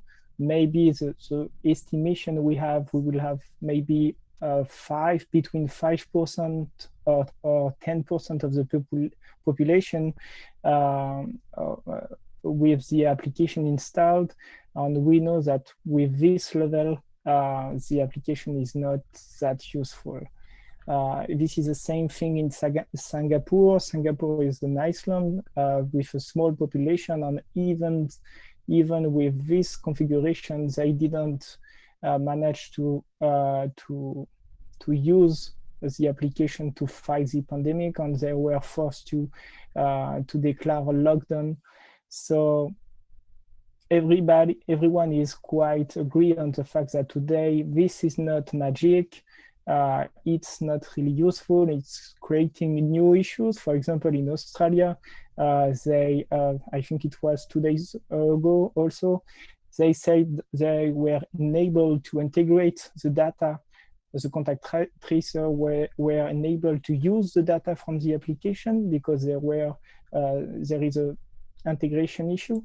So this new tool is not really helping the real professionals, the contact tracers. So in my opinion, we need to put some effort on giving the tools to the contact tracer, to the health professionals, and forget a little bit about this magical application. So I guess question for all of you, is there like a way to preserve is privacy still possible with contact tracing protocols, or do they have some type of like identifiable data that could be like released, like Gabriel was saying before with Xiaomi, like there's this unique code, for instance, that gets released, and it's quite easy to correlate data with each other, or like even metadata, which I guess for like most of the general public, you know, they wouldn't, if you tell them, oh, it's anonymized ID, they would like, okay, whereas in fact it can be like easily identifiable, and especially with tracing, because it's all your location, or where all the people you have seen, where you have been. So what do you think of like privacy in that scenario? And also from the apps you have seen that are claiming that privacy is definitely respected.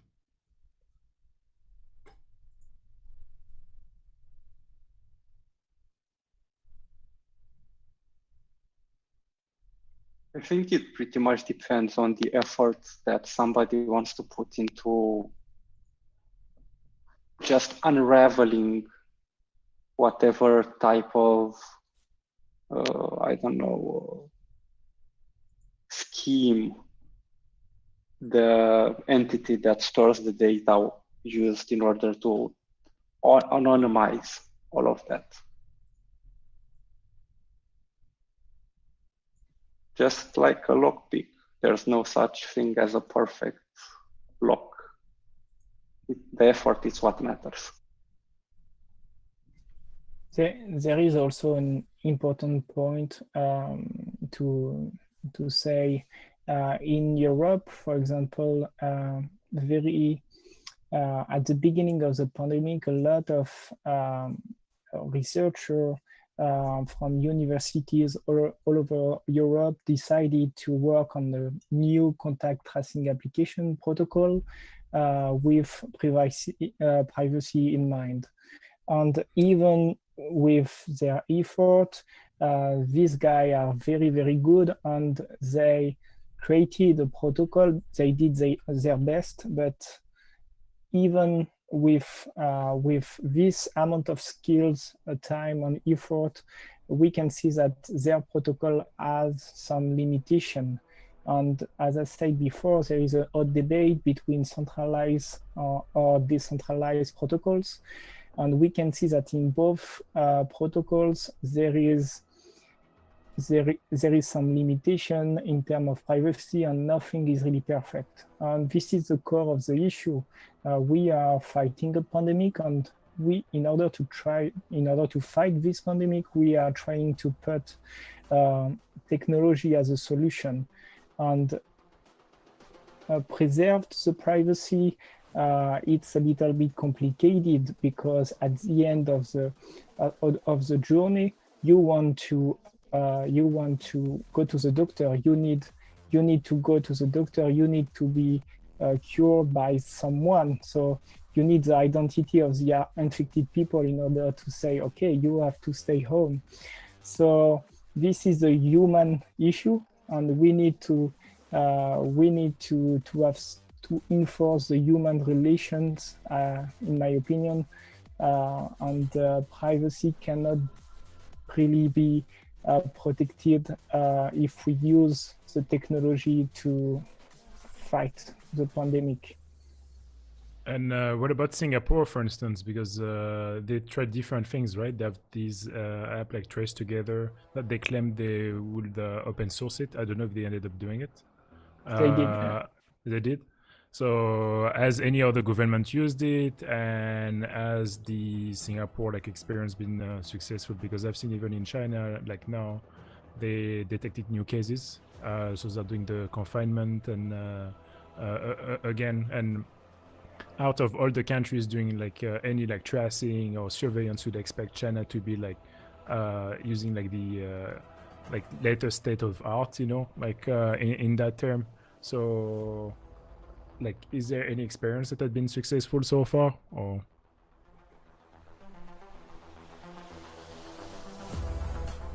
Costin, maybe? What have you seen? Then otherwise I feel like Baptiste is gonna answer to all the questions, and then you guys gonna become shy. No, not at all. It's hard to say. I don't know the answer to that, but I was thinking about something I've seen in the chat. Veronique was saying that in the European Union we have strict data protection laws that requires people's consent before being tracked. And this actually reminds me of an interesting story from a few days ago. I got a message from my mobile company saying that we just want to let you know that we will be sharing information, tracking information, which includes metadata produced by your smartphone, such as location, amount of traffic, and so on, with different entities, including the European Commission. It was just like a notification, just so you know. And at the very end, there was also a small note saying, by the way, if you don't like it, you can write us a message, and we will remove your data from this aggregated telemetry that we will be sending over. And it turns out that actually the European Commission has been reaching out to different big GSM operators in all European Union countries, one operator per country, asking them for such information. So many have been actually complaining exactly as Veronique is saying that there's no legal framework for the European Commission to ask for this information. And like, what is the basis of this request? To be honest, I don't know the answer to that. What I know is that for sure, telcos are actually compiling, aggregating all this information. They're preparing to send it over. Basically just notification that the data will go. It's not like, can we send your data? No, it's your data will go, and just FYI. And if you don't like that, let us know. To be honest, I did write them an email and ask to be kept out of this metadata collection, and surprisingly, I got a reply. They even called and said that they will not use my data, hopefully. But I guess that all these frameworks and strict data protection rules, sometimes they can bend or twist, especially at the times of pandemics. And what about you, Gabriel? Have you seen vendors, or do you think that would be invisible, like a possibility that vendors like Xiaomi would use the actual data that they already have to do like search tracing instead of asking people to install a new app? That I do not know. I guess it mostly depends on where they store the data and what kind of laws and jurisdictions with the governments have over there. But if you think about it, they have data. I mean, in India at least, they have 25% of the market share. I haven't seen them exfiltrating any kind of GPS info. So this might be not that useful when it comes to doing any kind of contact tracing. The information that they aggregate is more, let's say, commercial in nature. Yeah, it would be interesting to see actually for the data that apps are collecting now, if they can actually reuse it and resell it for later on. Because do you guys have seen, remember like when EFF did like this grid of like, what messenger application you should be using and what protection do you have, what you don't have. Have you guys seen any like matrix of all those apps to see what kind of data is being collected by each of them as a matrix? That would be quite a cool thing actually, because you could see, well, what's the baseline or benchmark for data being collected, and if a country is collecting more data than another, and if they could actually use that for like for other things. I don't think I didn't see it on my side, but we should do it definitively. Yeah. Cool. Actually, a question for you, Baptiste, from there's like few Indian guys in the chat now. They're quite excited to ask you a question. So the first one, which you don't have to answer, is what's your advice? Should Indians keep Aarogya Setu or uninstall it? And the second question is ask Elliot about the open source mode of Aarogya that he was once asked to develop. Install or not the application is quite a big question. And I mean, you have to do this choice, and this is a personal choice. So if you are okay to give a part of your privacy in exchange of some potential protection, do it. I mean, you can install the application, but you have to know that this application is tracking the people you are meeting all the day, and also it's getting your GPS location. So if at one point you are infected by COVID-19, the government will have all your data. So you know what is in the balance, and you have to decide yourself. And regarding the second question for a mod of the application, this is quite for me, it was a big ethical question. We have, as an engineer, as an Android developer, we have the ability to modify a contact tracing application in order to remove all the privacy and invasive features of the application. So should we do it? It's not because we have the ability to do it, we have the skills to do it, we have to do it. I decided on my side to not do it, to not do a tutorial on how to do it, because I think potentially it will create too much alternative and it will spread the wrong message. I prefer to say to people, don't use it if you don't want to use it.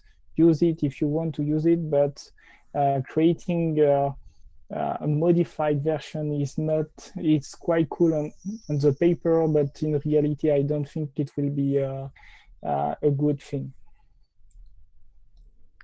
And because this is live, and for people who are watching the replay, at least there's an interesting proof of it. Do you guys remember when a bunch of government asked Apple and Google to like create some modification that they could use? Even France actually was one of those governments, because people are like, well, you guys are doing GDPR and then you fine us and now you're asking us to modify our APIs to like accommodate to your tracing feature request. So I'm just gonna show it on the screen now. But Sima just sent me like this link, which is pretty interesting. So someone just tweeted 30 minutes ago, so at the time that this is happening, a new update on iOS 13.5, which apparently has support for COVID-19 contact tracing apps from public health authorities. I don't know if you guys have had time to see it, but that's I've seen that. You did? Alex Temos tweeted about it, right? The tweet I have is from Mike Murphy, actually. Yeah, any comments on that, Kostin, since you saw the tweet? Well, it seemed interesting, especially since we knew that this was coming for some time. And actually, today I was looking at the guidelines for the creation of these apps. So actually, I gotta say that the guidelines actually looked pretty good, in the sense that there's only one application allowed per country, so they're not going to allow things like 2 applications per country. There should be just one that uses these features. And the most important one, in my opinion, was that all these COVID-19 apps that use this API, they're not allowed to use location tracking. So they're not allowed to access your location. Very simple rule. So that means that these apps cannot track your movements around. That's not allowed by the policy. And of course, this uses other things like Bluetooth, right? Low power Bluetooth, and that's absolutely, let's say, okay. But it seemed to me that was very nice that it's forbidden to collect the location. And what about you, Baptiste and Gabriel? I don't know if you had time to watch the specs, obviously, since it just got released. But any idea of what we can expect from that, and what that's for the iOS release? So I guess the Google one is going to be released soon.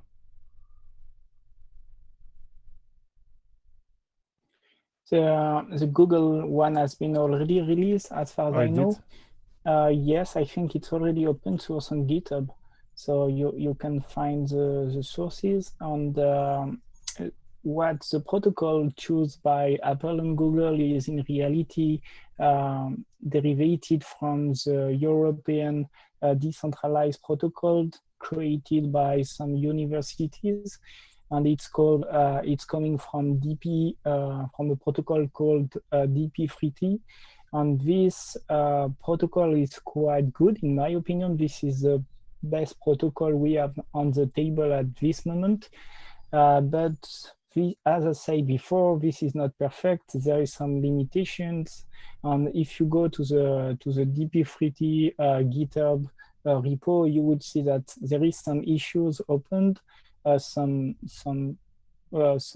good issues, and they did a great job trying to document to write down all the limitation and to explain what is wrong with their proposition.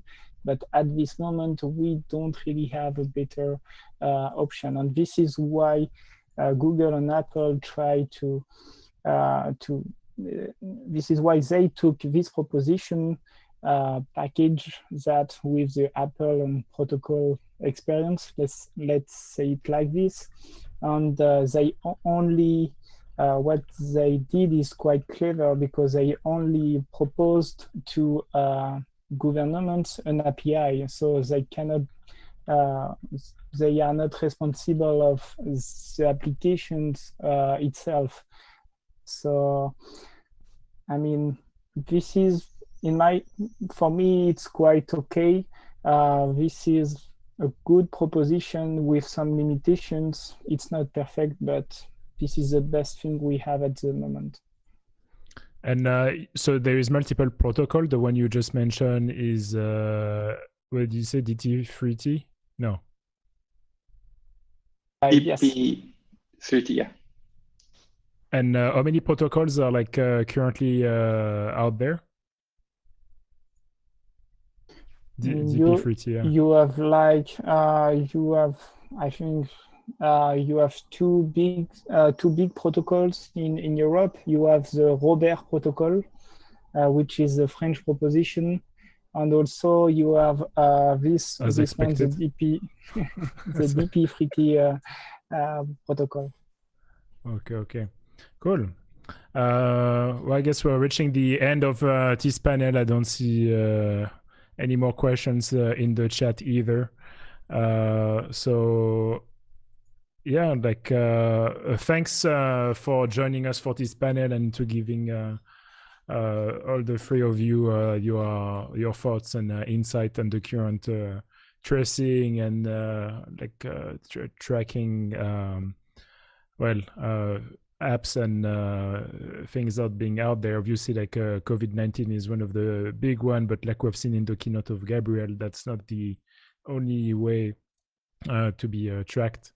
Thanks to you guys, and thanks. Yeah, hope to see you soon. And thank you. Thank you.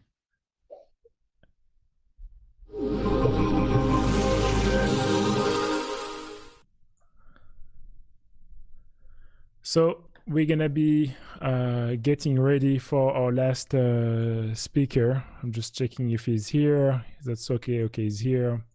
I hope you're having all a great time, and yeah, I can see that people still have some questions on the Avia law. So if Baptiste, if you're in the YouTube chat, I guess you can answer there directly.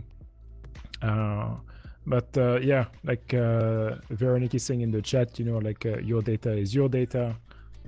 You should always keep an eye on it, and obviously like one of the problem we have now is that unfortunately the data literacy, if you can call it like this, is pretty weak with a lot of people, especially when you see like you know, apps being used by like millions of people overnight because they're being mandatory.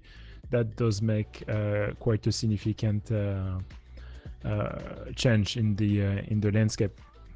Well, enough talking about mobile tracking and tracing. So the next presentation actually is pretty cool from team from Theory. Really awesome people over there. So he wrote this blog post, I guess last month now, maybe like a few weeks ago, about how he's escaping the Chrome Sandbox. So that should be pretty interesting. I'm just gonna set things up.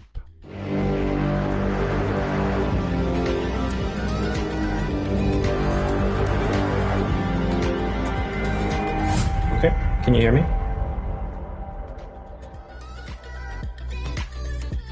Great. Okay, so thanks for inviting me to speak today, Matt. As you mentioned, it's a little bit of a different topic than the other talks today, but going to talk about how we exploited a bug in the Chrome Sandbox in the browser process to escape the Chrome Sandbox. So first, a little bit of background on me. My name is Tim Becker. My handle online is usually TJ Becker, sometimes with an underscore, as is the case on Twitter. And I'm a security researcher at Theory, who's currently focused on browser exploitation, as you, I guess, could guess based on the title of the talk. But I'm also an avid CTF player. If you're unfamiliar with CTFs, they're capture the flag competitions. They're a form of hacking competition. It's actually how I got my start in security, by playing these competitions in high school. And then I later joined PPP. And I attribute most of what I know about security to playing CTFs. So if you haven't ever tried them, I recommend giving it a shot. But we're not here to talk about CTFs, we're here to talk about Chrome.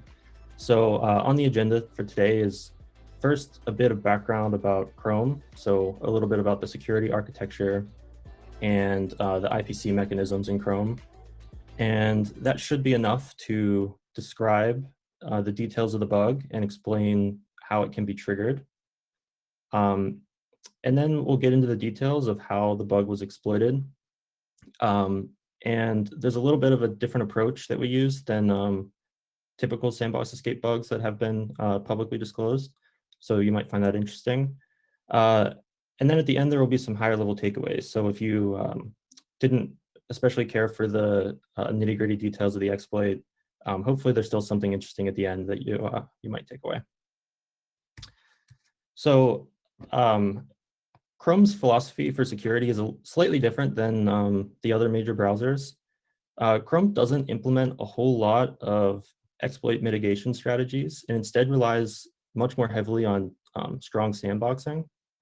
So most of the interesting attack surface on the web, such as DOM rendering or script execution or anything media or graphics related, typically runs in a sandbox process.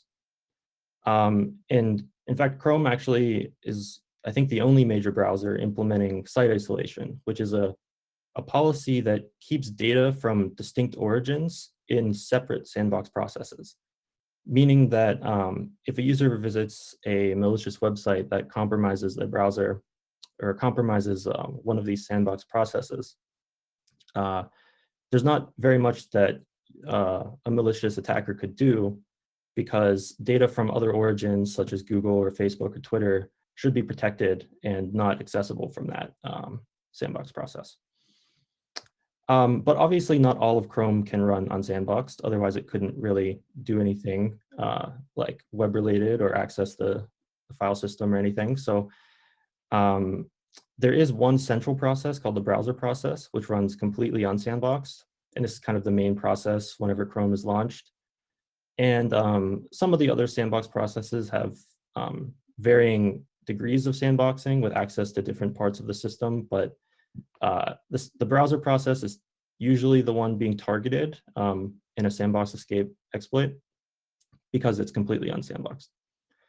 And so this means that if an attacker wants to fully exploit Chrome, it typically requires 2 or more bugs. So first, they have to get code execution within one of the sandbox processes. And that usually requires 1 or more bugs. And then from there, they have to try to escape the sandbox. And again, this usually requires 1 or more bugs. And the sandbox escape, especially lately, is usually the bottleneck here, because Chrome designs their security architecture so that even if the sandbox processes get compromised, the attacker's ability should still be very limited, and they have pretty strong security boundaries to prevent sandbox escapes. And so this talk is going to describe one bug in the browser process that a compromised renderer process, which is kind of like one of these processes that is responsible for rendering the DOM and script execution. One of these renderer processes can use this bug to get code execution in the browser process and therefore escape the sandbox. Okay, a little bit about Chrome IPC. So all of these different sandbox processes are running and they need to communicate with one another. So the primary IPC mechanism used in Chrome is called Mojo. This is kind of a newer mechanism or IPC platform, and the legacy IPC platform is kind of entirely phased out, almost entirely phased out. And so it's not going to be relevant for this talk, but I just wanted to mention it for good measure. Mojo is a platform agnostic implementation of like most of everything you would want to do IPC. And the way that it works is you specify your messages that you want to be able to send across process boundaries in a Mojo IDL format. And then during Chrome compilation, code for each of your target languages that you are going to use in Chrome to communicate over this Mojo interface will be generated, and you can link against it in all your various languages. So here's an example of that. This is an example Mojo interface. It's actually the one that we're going to target, but I'll describe a little bit more about what its purpose is later. For now, just take away that you write this interface definition. Here it defines one method called filter installed apps. And during compilation, some bindings get produced for all the various languages. For instance, C++, Java, if it's an Android Chrome build, and JavaScript. And these various bindings basically implement the interface in that corresponding language, that if you were to implement this interface, you should provide all of these methods and whatnot. And then it also implements proxy objects. So if, for instance, like if from C++ you want to use an instance of an installed app provider in a remote process, you would use this proxy object to send and receive messages. So if you notice, one of the target languages is JavaScript. And this means that there's actually support for speaking over Mojo in JavaScript. And there's a Blink flag, which Blink is kind of like the rendering engine in Chrome for enabling Mojo.js, which allows a web page script running in a web page context to directly talk over Mojo. And so, of course, this feature is not enabled by default for security reasons. However, a compromised renderer can actually enable this feature without needing to escape the sandbox by just flipping the appropriate bit in memory and then starting a new JavaScript context. What this means for the purposes of writing a sandbox escape exploit is that you can essentially assume Mojo.js is enabled, and it's kind of more or less equivalent to having a compromised renderer process if you just enable this command line flag. It's not exactly the same because you don't have, read-write, arbitrary read-write access or anything in the renderer with this, but most bugs that you're going to target for a sandbox escape just require speaking over Mojo. Okay, so a little bit more background on Chrome before I can describe the bug. So every frame on a web page, which is the main frame or any iframes that are included, are backed by a render frame host object in the browser process. And this is kind of the main point of communication for each frame over IPC. And many of the Mojo interfaces that a renderer would want to acquire access to implement any of the web platform features, it'll get a handle to it by asking the render frame host to create it for it. And so this code snippet here runs during initialization of a new render frame host. And it basically populates a map for all the different interfaces that it can provide, and then it gives a callback to invoke whenever a renderer requests that interface. And in this case, the callback simply just creates a new C++ implementation object implementing this interface, and hooks up the Mojo handle connection to that implementation. Okay, so that should be enough to describe the bug.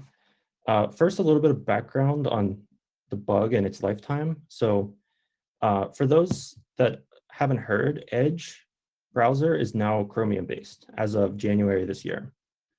And so the Edge developers are kind of working on a Chromium fork at the moment.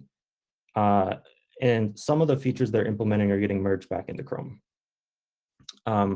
So this installed app provider interface that I showed you was originally only implemented on Android. And it was a feature, it was part of the web platform feature to allow a website basically to check if the corresponding native app is installed on the device. And I guess Microsoft wanted a similar feature, or I guess the same feature, to be implemented on Windows in Edge, so a website could check if a native app is installed. And so the Edge team implemented this interface separately in C++. So the Android version was written in Java. And so from a memory safety standpoint, it was probably secure. But this version was written in C++, as is most of desktop Chrome. And as I mentioned, some of these features are getting merged back into Chrome. And so this one actually did. And it landed in Chrome 81, which was released sometime in March, I believe. But it was behind an experimental flag because this is a new experimental feature that they were trying out. And the implementation had a use after free vulnerability in it. But the interesting thing was that this bug was actually reachable even with the flag disabled, because where they actually checked if this feature was enabled was just after the bug could be triggered. And so a little bit later, the code was refactored a little bit, and the bug still existed, but it happened to be moved behind this experimental flag. But I guess this is one interesting takeaway is that because Chrome is on this like 6-week release cycle, the reachable version of the bug was in Chrome 81, which should live for about 6 weeks before Chrome 82 comes out. And so this bug would have been exploitable in the wild for about 6 weeks. But we found it and reported it just before Chrome 81 hit stable. So thankfully it was fixed and it never got pushed out to users. So what actually is the bug?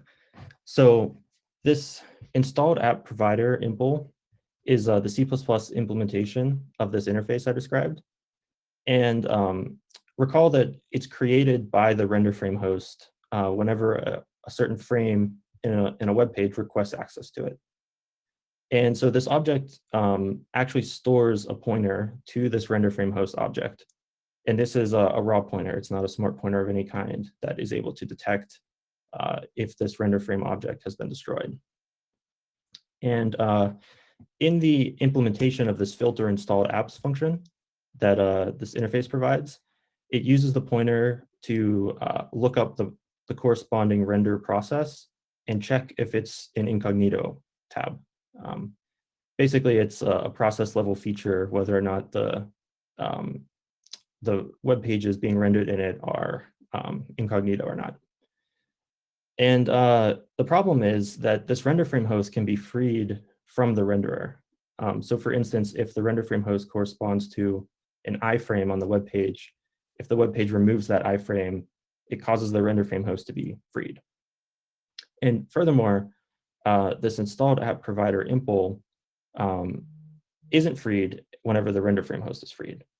It actually stays alive as long as the Mojo connection to it is kept open. This means that if a web page is able to free this render frame host before calling the filter installed apps, this render frame host pointer will be stale and a use after free should occur. Okay, so now I'll describe how we can actually trigger this bug.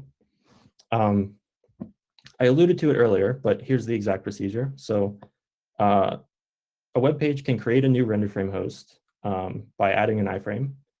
And then in this iframe, in that corresponding JavaScript context, you can use Mojo.js, which can be enabled by this compromise renderer process, to request a handle to this installed app provider. And then we free the render frame host from the parent frame by deleting this iframe.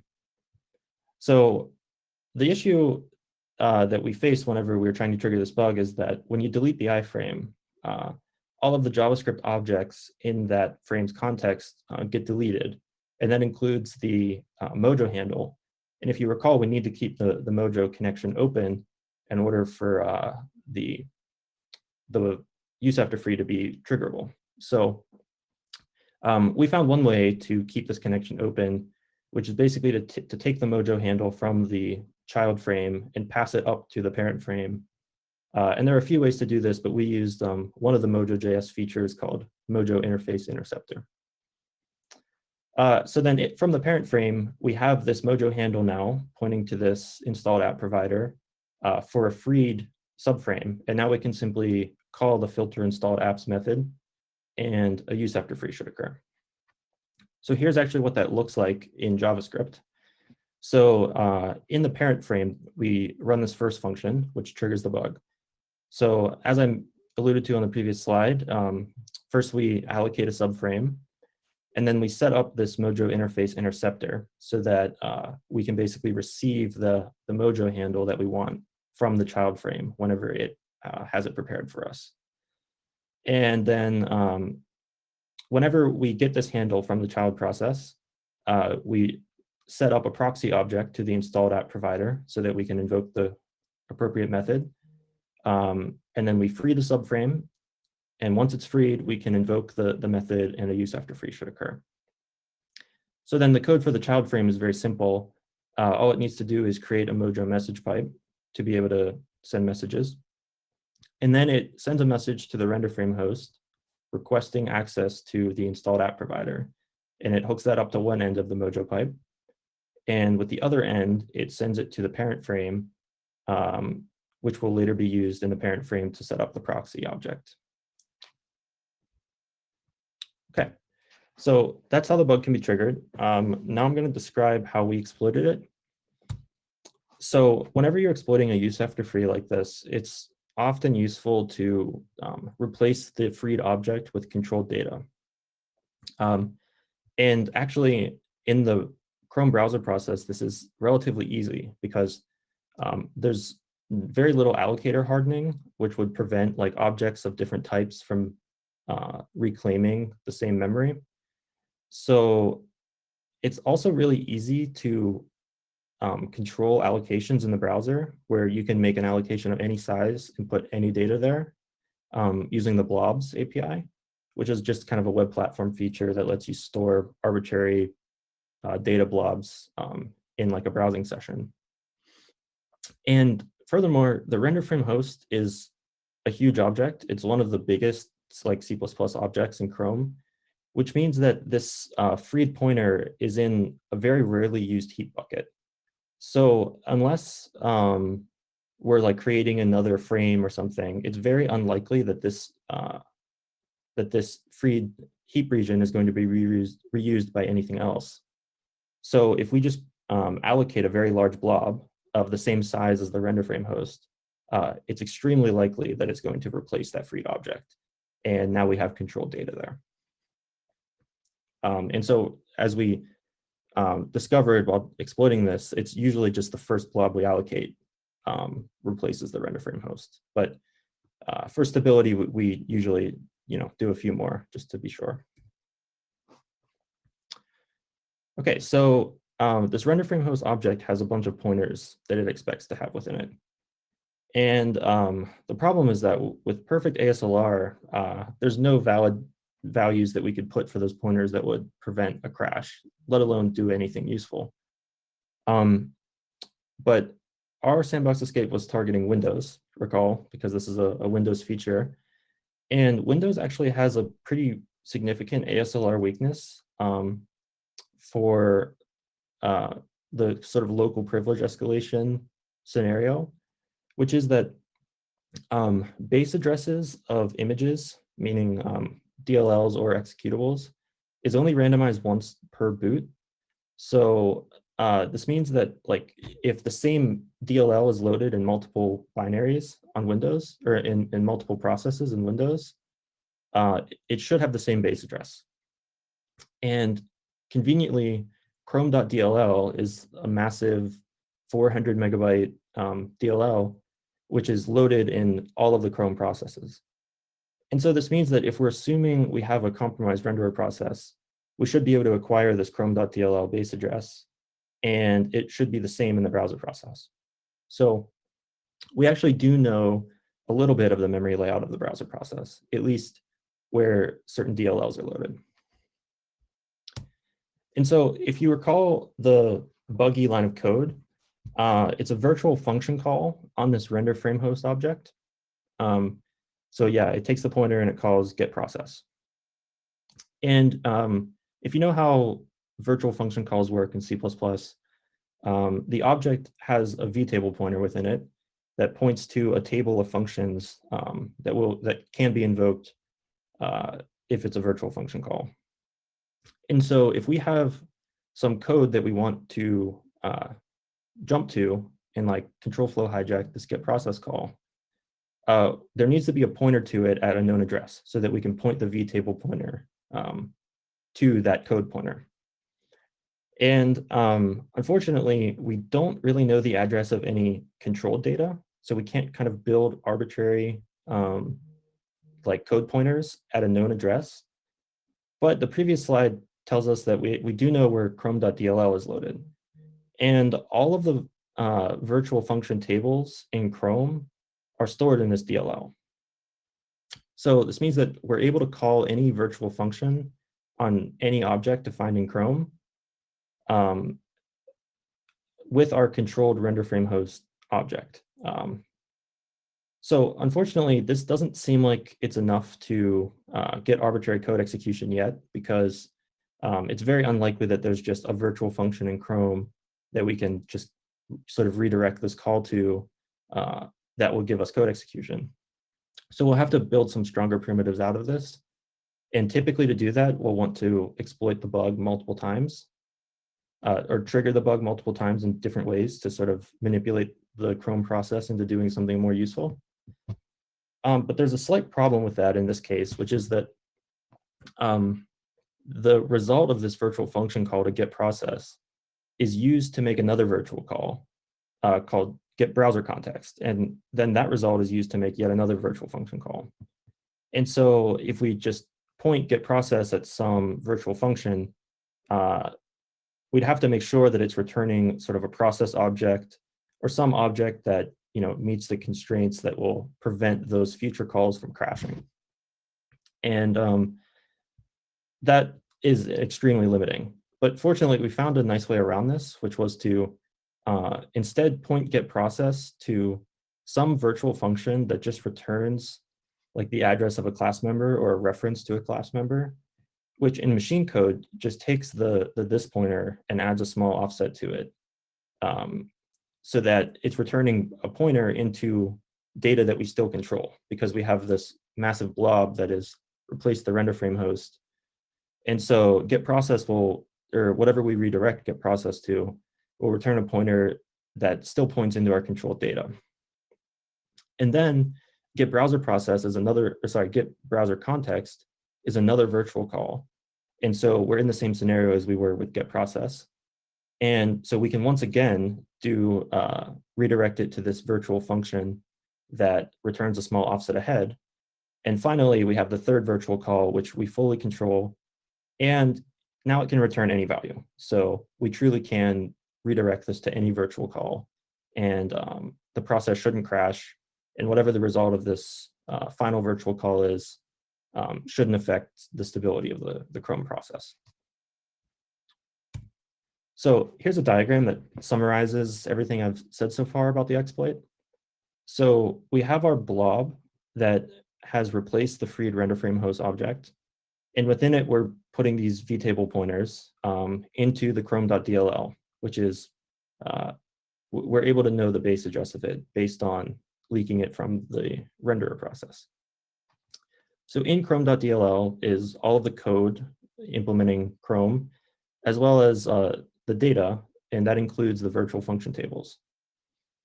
So we take our first vtable pointer and we point it at this virtual function. There's many of them, but we choose one that returns a pointer which is 8 bytes ahead of the first one, which is exactly one word, one pointer. And so we can repeat the same thing for the second virtual call. And then the third call, we can point at some different vtable, which invokes some different target function. And that target function will run whenever we trigger the use after free. So now we can start to build more powerful primitives. And we'd like to be able to jump to arbitrary code. That's usually a useful exploitation primitive. So to do that, we want to be able to build a fake code pointer and put it at a known address. And the problem is that most of the data that we can control in the Chrome browser process is in the heap. So to do that, we need to get a heap pointer. And so it's actually really easy to do, given what we have so far. We can just use a target function, which is a virtual function that does some new allocation and stores it into a class member. Because what this will actually do is place that pointer into our blob, because our blob has replaced the freed render frame host object. And then because it's a blob, we can ask the browser process at any point in time to send the data back to us, because it's blobs is just kind of like a generic data store. And so we can read the blob data back, and within it should be the heap pointer of that new allocation. So then from here, there's one sort of common path used to escape the sandbox. So now that we have a heap pointer, we can spray code pointers into the heap and then point the vtable at it and have like arbitrary control flow hijack. So one thing that's commonly done is to jump to a stack pivot gadget, which puts the stack pointer into one of our controlled blobs in the heap. And then you can use return-oriented programming to execute arbitrary code. But we actually used a slightly different approach that, for this bug at least, was a lot cleaner and easier to achieve. So what we decided to do instead was disable the sandbox. So remember that we're already assuming that this bug is being used in a chain where we can compromise a renderer process at will. And so if we create a renderer process which is running unsandboxed, then the other part of this bug change is going to execute code outside the sandbox if we can get that to occur. So in order to get Chrome to run unsandboxed, you can pass this command line flag --no sandbox. And this flag is propagated from the main browser process to all the child processes, which implement most of the sandboxing. And so if this flag is passed to a child process, it basically skips setting up the sandbox. And so if we were able to just kind of append this sandbox flag to the browser process at runtime, it should get propagated to the child process, and then these new renderer processes, which we're able to exploit, will be running outside the sandbox. So thankfully, this is actually really easy to do. There's a function in Chrome called set command line flags for sandbox type, which takes a command line flag object, which is just kind of a parsed version of the command line string passed to Chrome. And it takes a sandbox type, which is just a C++ enum, so just small integer values. And if we can call this function with the browser process's command line object and pass the appropriate integer for no sandbox, then it will append this switch to the object. And so then any process that's created will run on sandbox after this point. And one other benefit of this approach, beyond just the fact that it's a little easier than ROP, is that it's a slightly more platform independent, because ROP payloads usually are have to be tuned like to a significant degree to the platform you're trying to exploit. But this approach works kind of the same on all platforms, provided you can get the offsets out of the Chrome binary easily. So we think it has some benefits. Yeah, so unfortunately, that function that we want to call, we have to control the arguments for it. And also, it's a non-virtual function, so we can't just use our virtual function sort of gadgets to invoke it. So we want to call this function with controlled arguments, and there's actually a convenient object in Chrome which already does this. It's a Chrome callback object. It essentially just stores a function pointer with some some bound arguments. So there are many virtual functions in Chrome which invoke these callbacks, which are stored. And there's many virtual functions that sort of have this callback object waiting to be called whenever the virtual function runs. And the approach that we took here is to invoke one of these virtual functions and control the function pointer and the arguments for the callback, and basically point it at that command line flag function with the appropriate object and enum.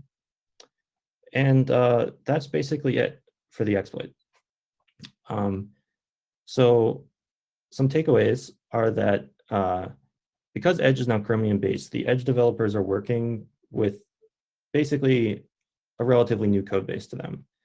And so some common pitfalls that might occur in Chrome programming might be reemerging just simply because it's a newer code base to the developers. And interestingly, some of these bugs will not just affect Edge, but will actually get merged back into Chrome. Another big takeaway is that exploiting browser process bugs to escape the sandbox can probably be done entirely in JavaScript now. So you likely don't need to write your sandbox escape component in native code and run it in a compromised renderer process. Also, an ASLR weakness in Windows is one of the key things that made this single bug exploitable. Otherwise we probably would have needed a second bug, which would give us some sort of information leak from the browser process. And in fact, macOS and iOS both have a similar ASLR weakness. So this bug would have likely been exploitable on macOS as well. However, it seems to me then that Linux and Android have the strongest ASLR when it comes to this local privilege escalation scenario. And so exploiting Chromeboxes or sandbox escapes on Chrome on Android is probably currently the hardest target when it comes to ASLR, at least. And for us, disabling the sandbox was a much cleaner and more adaptable approach than getting arbitrary code execution in the browser process. So with that, I think I have time for some questions. And if you want to see all the details, there's a nice blog post on our website at theory.io. Thank you. Thanks, Tim. Yeah, definitely the blog post. Nice is an understatement. Like, it was very well written with the nice graphs, and it was like the other like good blog posts I see that are like that good, and in terms of like well written and everything, it's like Project Zero. They also have like some pretty good blog posts. So, but the slides were pretty awesome too. Reminder, by the way, don't forget to send me your slides, or you can make a pull request directly. Okay. That's pretty cool. So what did you say, like Linux and Android the strongest? Because you said like Windows had some ASLR like weaknesses, and something on Mac OS, but not on Linux, Android. Yeah, that's right. As far as I'm aware, there's no equivalent weakness on Linux, and therefore not on Android either. And so for this local privilege escalation scenario where you already have code running in one process and you want to exploit another process on the same machine, Linux and Android seem to have the strongest ASLR in that scenario. And question from Jaziel. I might have missed it, but how long did it take to find the bug? How long did it take to exploit? Yeah. So finding the bug, it didn't take too long actually, because this is a variant of previous bugs that had been reported. And so using the Chrome code search tool, I was just able to basically look for similar code patterns. And this was one of the results. So I don't know, maybe probably a few days of understanding that bug report and then looking for variants of it was enough to find it. And then writing the exploit took probably about a week or two. I think I took some breaks in between whenever I would hit a wall, like the ASLR situation, or trying to avoid a crash and whatnot. So on and off, I'd say about a week or two. That's pretty good actually.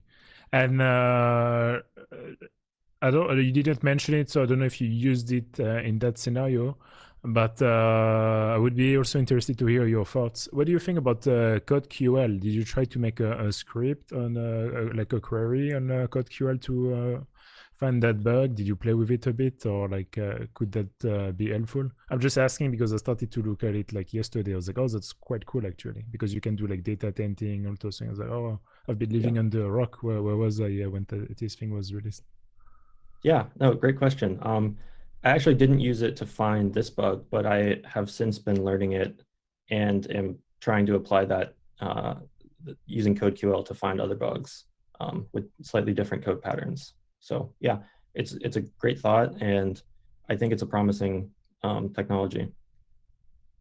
Yeah, because I would assume here the Chrome Sandbox is open source, right? Because I think with CodeQL we need to recompile something to create like a CodeQL database and all those things. Yep, that's right. There's actually a great blog post. I forget the author's name, but he found a few sandbox escapes using CodeQL, and he actually open sourced the queries he used, as well as gave a brief description of how he built the CodeQL database for Chrome. It's on GitHub somewhere, so if I can find the link, I'll include it somewhere. Yeah, definitely. And also like for the GitHub, when you make your pull request, there is a readme.md, so feel free to add any reference link to it. Sure. Jaziel is like, oh, switch at my next question.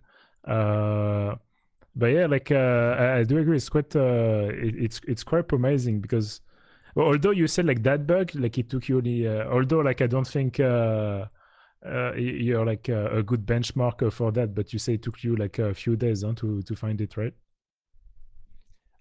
For that particular variant, yeah. I mean, so I have been looking for bugs in Chrome for quite a while before that, but okay, that makes sense. you know, learning the code base and getting familiar with it. But that particular bug variant I was looking for, yeah, that only took a few days because it was just a few hundred results in the Chrome code search tool. And how many engines are using Chromium now? So you said like two obviously is Chrome and Edge. So, but they're not using it yet. They're planning to. No, actually, they are, right? the latest releases of Edge are Chromium based, and as far as I'm aware, this bug was in Edge as well. Okay, got it. And yeah, I guess like for Edge, it's a bit more tricky with like like Windows Defender, Application Guard, and all those things. Like the sandbox is probably. I mean, I guess like you would have to like. Well, I guess not everyone is using Windows Application Defender Guard, but Application Guard. Did you look at the Edge variant yet, just for fun, or to compare like the exploitation, or? No, actually, I haven't tried exploiting it in Edge. I haven't looked into Edge too much yet as an independent project. I know that the parts of Edge that are built on top of Chromium aren't exactly open source. The latest I've checked, they're last I checked, like the open source release for it actually just had compiled object files for all the things that Edge adds to base Chromium. So it's a little more tedious to research, but I'm planning to look at it in the future. Yeah, like that would be also like quite interesting because I mean, for application guard, I think now it's an option only in enterprise version of Windows, so it's not very like mainstream. So I don't think you would need to like bypass it. But I think they're expanding the usage to like Microsoft Office now, and I would not be surprised if, you know, like by next year or in 2 years, it would be like a by default feature. To be honest, at that point, which would be like quite cool. But then you would need like some some like Hyper-V like box, you know, to escape. That would be like pretty crazy. Cool. Do we have any more questions from the chat? I well, don't think so. Well, thanks for your time, Tim, and for like joining us tonight. Or I guess this morning. Yeah, you're in Texas, right? No, I'm actually in Wisconsin, but same time zone. Okay. Yeah. Cool. Well, it was very interesting. I'm definitely gonna rewatch it. That was pretty cool. Thanks again, Tim. Thanks for inviting me.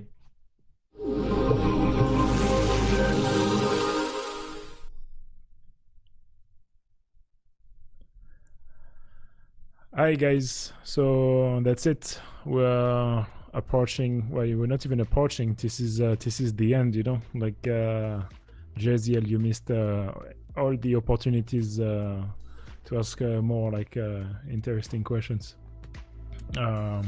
But although like we can still continue to discuss it on the Discord after, and if you guys haven't joined, definitely join the Discord so you can watch JZL's progress with CodeQL and get the daily report. And I said it, but you know, like don't forget to subscribe. It's easier to get notifications, so I don't need to send like send emails. And yeah, so if you have any feedback for today's edition, do not hesitate. Like you can send me a DM on Twitter or just like a message on Discord. And yeah, thanks for watching. I hope you enjoyed it. So the presentation slides should be up either like tonight, right after this, or tomorrow. So they're gonna be on GitHub. The link is in the description of this stream. So if you just check the YouTube description, you're gonna see like the description. If you want to watch the previous edition of well, Opcode live stream, they are on YouTube also, so that's quite also convenient. And usually we also tweak, you know, when we have some live issues where like there's too much noise in the background, or if there is like some any technical issues, like we fix it after, and we upload like a cleaner version on YouTube. But today, like I don't know, luckily we did not have any issues, and as usual, you know, like because it's live, and like you know, Dragos was asking me like if I was like alone. Yes, I'm doing that alone here. So whenever there is no issue, I'm quite content with that. I'm like, oh wow, you know, and every time it's still a bit stressful. But feedback is welcome. If you have any recommendation, suggestion, if there is any good blog posts that you have seen, because the format, and I think it's gonna stay like this for a while, because that's already the 5th edition, you know, 1 edition every 2 weeks, same thing, you know, like 3-4 like talks, you know, or an average of 30 minutes for each of them. And yeah, that's pretty much it. So if you see even any good blog posts, or even if you do have, because I know a lot of the people watching are usually quite technical too, if you have a good blog post that you want to talk about, definitely let me know. It does not need to be exclusive, as long as it's very interesting, and there's so many like content online to read now that it's pretty hard to track. So my reading schedule now is basically to invite people to discuss about whatever stuff they wrote about, so I can learn at the same time, rather than just trying to go like straight into reading it and getting all the details, you know. so far that's pretty much how I'm managing my reading list. And as an audience, I also encourage you to do the same thing. So if there's cool stuff that you have seen, don't hesitate to share the link. And if there's like themes you want to talk about, definitely. So we have few presentations for the next edition, but the CFP is always open. If you just go on the website, anyone can submit. And yeah, so thanks again, everyone, and have a nice evening or a nice day wherever you're from. Thank you.